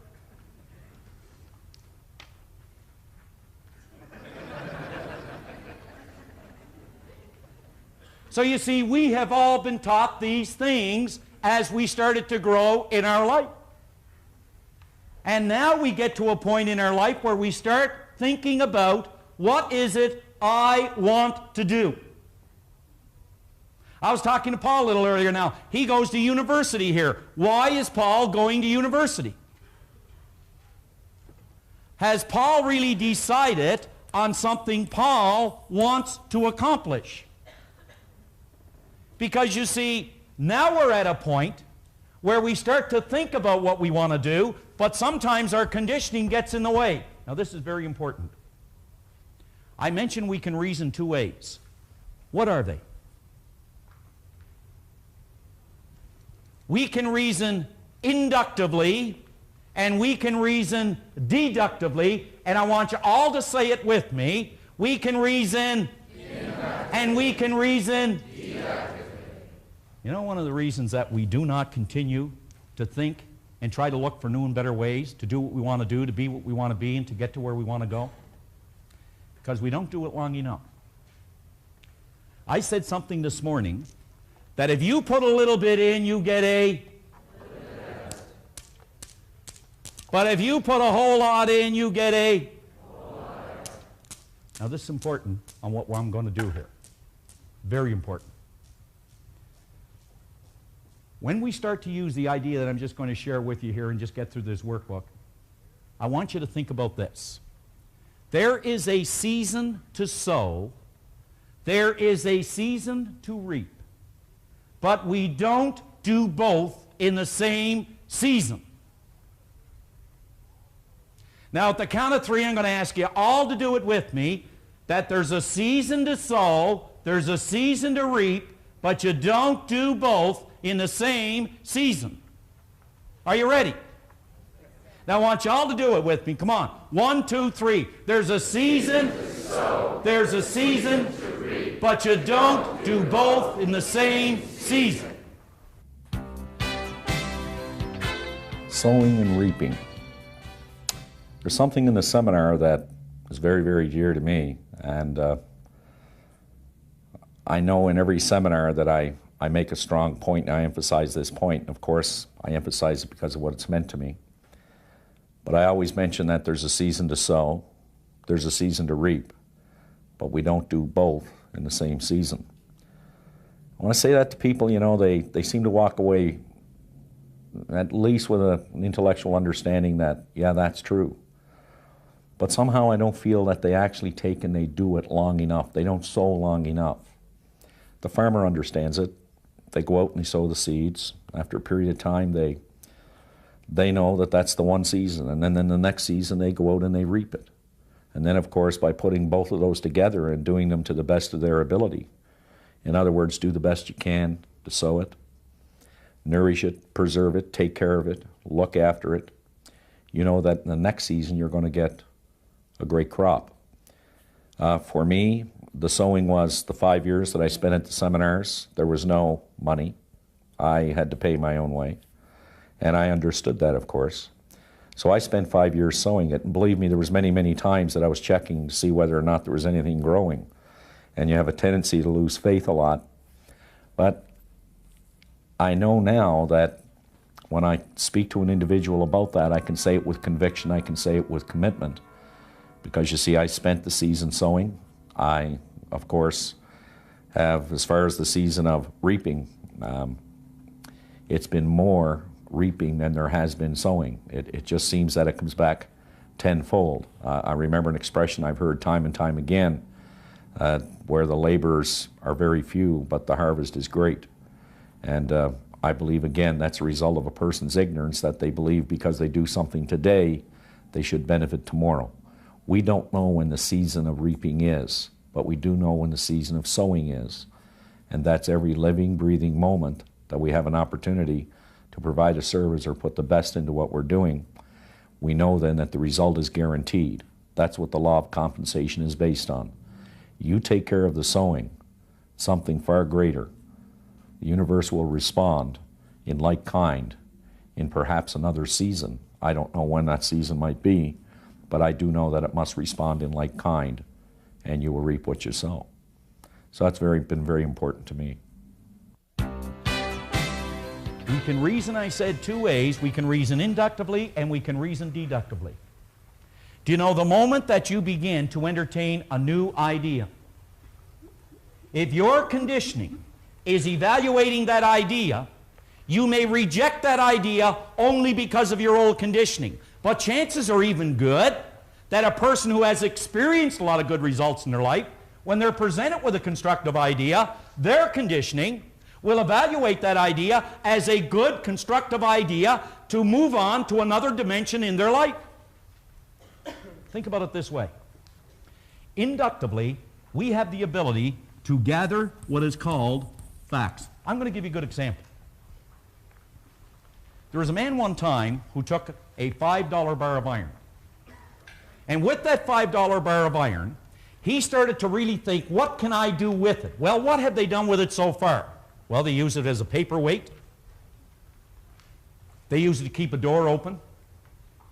But he started to really think. He was using his inductive factor, his critical factor, his logical factor, his creative nature. He was using that to figure out, what can I do with this $5 bar of iron? In other words, he was thinking. And he started to put some facts together as to what he could do with this $5 bar of iron. That's what he found. He found a way to make kitchen cutlery by using and gathering facts and gathering information and bringing from the spiritual plane by bringing thought. The greatest power in all creation, power of thought. And he started to pull in these thoughts to figure out, what can I do with this $5 bar of iron? He found a way to make kitchen cutlery. And he sold it for $250. But someone else came along and they gathered one more piece of information. They started to gather a little more information. I can do something more with that $5 bar of iron. And they arrived at a premise. What's a premise? It's an idea. Science approach every subject with an idea or the premise that there is an answer. He approached the new idea with the $5 bar of iron that there was a better thing to do with it than kitchen cutlery, and he found it. And he made balance springs and put them in your watch. And he sold it for $250,000. I want you to think about you as a $5 bar of iron. Really stop and think about you as a $5 bar of iron. Because you see, if you're not thinking, you are going to leave your mind open to a world of conditions and to a world of circumstance. You will be totally deductive to why something won't work, to people who say it won't work, to all the adversities that are going to go wrong, to the economy and to everybody in it. You'll become totally deductive to the fact that it won't work. That's going to happen to us from time to time. But if you're not thinking, then your mind is idle. And Napoleon Hill will say right in that book, Think and Grow Rich, this is what he said. He said, the idle mind is the devil's workshop. You've got to specifically stop and think about almost every idea that's presented to you. Is it something that will enhance my life? Rather than becoming totally deductive to it. Let's see how well you remember that. Would you just take your hand like that once more? Let's see if you remember. And just take it and place it on your cheek like that. Now, where's your cheek? Oh, some of you were going right along with me there, weren't you? All right. So on this page, we're talking about, we have the intellectual factors of reason, intuition, perception, will, memory, and imagination. We will never, ever use them if we don't invoke our inductive factor or the ability to think. Tremendous power, tremendous potential, tremendous things wait for everybody who will actually use their intellectual factors to work with this phenomenal potential. So on page 13, your deductive reasoning factor does not have the ability to reject ideas. Think about it. Your inductive reasoning factor does not have the ability to reject an idea. How often have we become totally subjective to an idea or to a group of people without giving it any thought or consideration? It only has the ability to accept and turn over to the treasury of the subconscious mind whatever is offered to it. When your inductive reasoning factor is inoperable, set aside, or not engaged, you are not thinking for yourself. Now, you must follow this book with me. It is vitally, vitally important.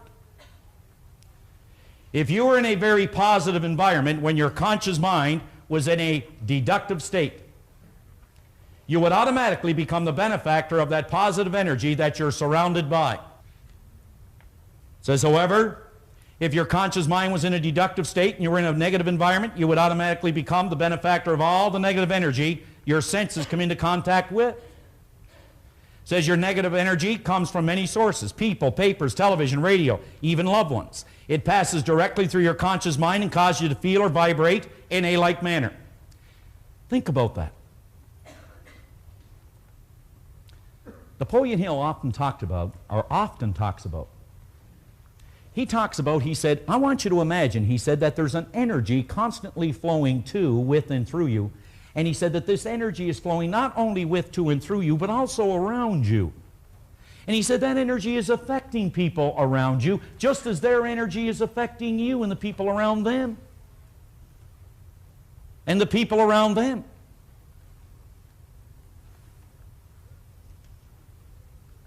A person who is continually in a negative environment and whose consciousness is deductive will very quickly become a product of that environment. What is meant by if their consciousness is deductive?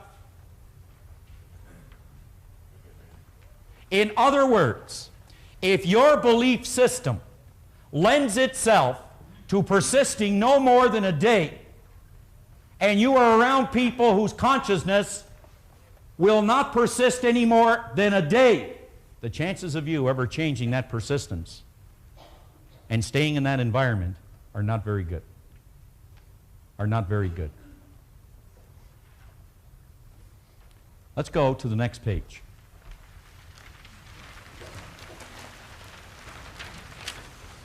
The inductive reasoning factor. At the top, your inductive reasoning factor is your thinker.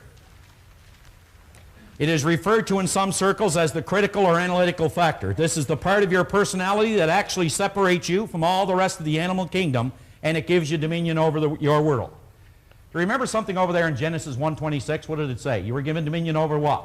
The fowl of the air, the fish of the sea, and everything that creepeth on the earth. Do you think they referred to everything other than your results?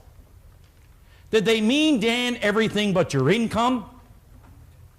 Did they mean everything but your happiness? Did they mean everything but your health? We don't have time to go into the story, but I can tell you a story about health just as far as my own family is concerned about Maureen, who was very, very ill at one time. But she refused to give in to a life-threatening illness. She wouldn't become deductive to the fact that she could not become healthy again. She thought of all the reasons why she could, and all the reasons how she was going to. And she would not listen or permit anyone who suggested anything remotely different. Anything remotely different than what she wanted to be, what she wanted to do, where she wanted to go. She wouldn't accept it. She wouldn't accept it.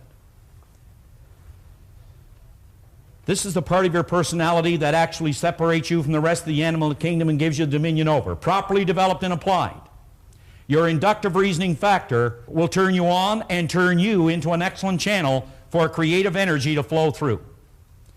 At the present time, presently, you are vibrating in a notion of magnificent thought and energy. We'll be getting into that a lot more tomorrow. But I want you to imagine yourself for a moment, if you could. Just stop and think. Like, just close your eyes for a moment. Go ahead and do that. Just close your eyes. Everyone close their eyes.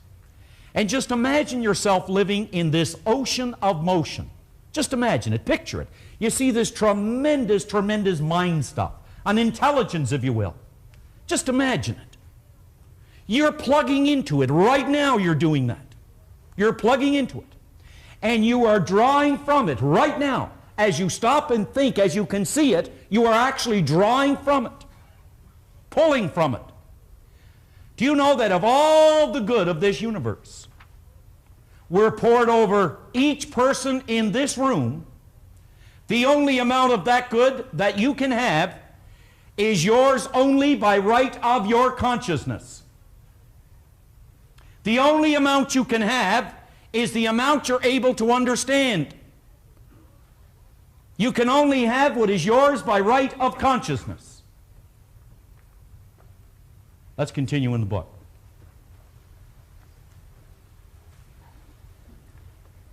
When these thoughts are brought together,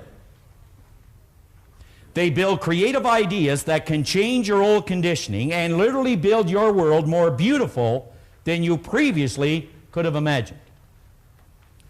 Let me tell you something that I just have absolutely no problem with anymore with regard to taking a number of thoughts. Bob mentioned this morning something about water. Water is energy at a certain state of vibration. Yes, no? Yes. In other words, it is two hydrogen atoms and one at a certain state of vibration. Think about this. Success is energy, a certain group of thoughts that form an idea at a certain state of vibration. Success is nothing more but energy in its most organized state of vibration. Failure, therefore, would be energy, a certain group of thoughts vibrating against natural law, known as confusion. It is energy in its most confused state of vibration. Is that difficult? I don't think so. What is health? It is an orderly state of vibration. But to achieve it, we must invoke and use our inductive factor, what we're talking about here. So when these thoughts are brought together, they build creative ideas that can change your old conditioning and literally build your world more beautiful than you previously could have imagined.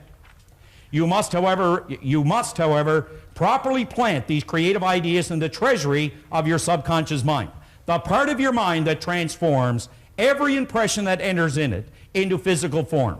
The Word was turned into flesh. Think about that. What is the Word? It is the formulation of your thoughts into an idea. That's when it becomes the Word transformed into a reality or in the form of a result. I'm asking you to examine that idea. Just examine it. In big black print in your book, I want you to really look at it.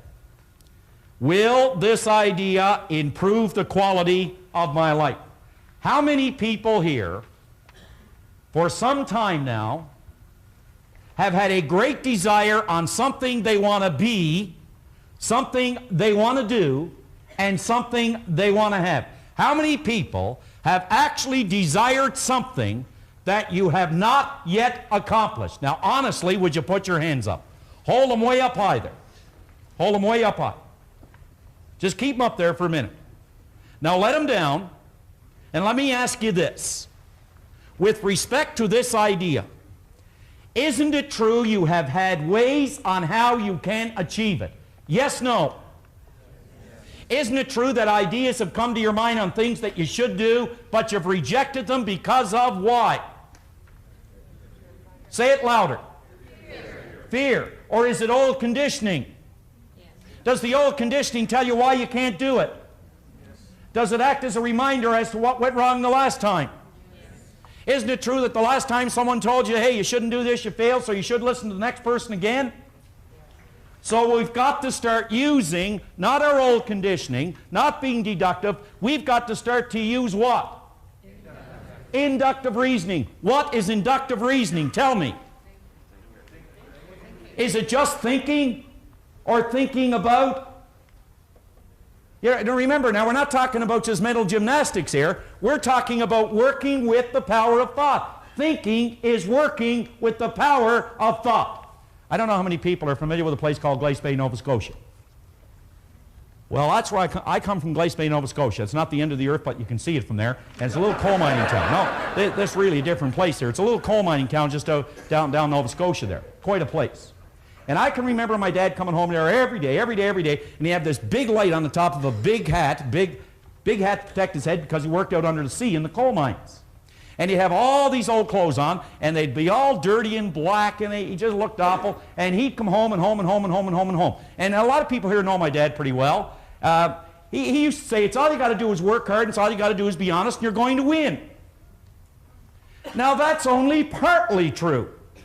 Hill said in his book, and I have to hurry this up now, Hill pointed out in his book, until, he said, we perish such foolish thoughts that working hard and being honest will bring us the desired riches.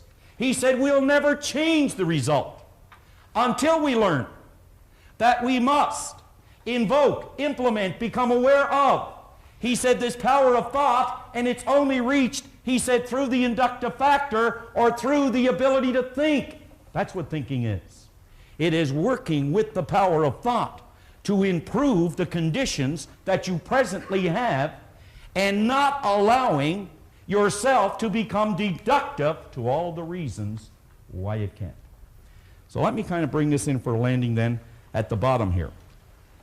If when an idea enters your mind, and it's happening all the time at a fraction of a second, the answer to the above question is yes, then the idea is very likely good for you.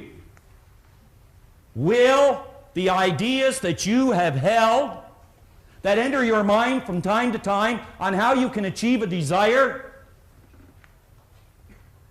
The next time that idea enters your mind and you say, will this idea improve my life, you've got to act on the idea.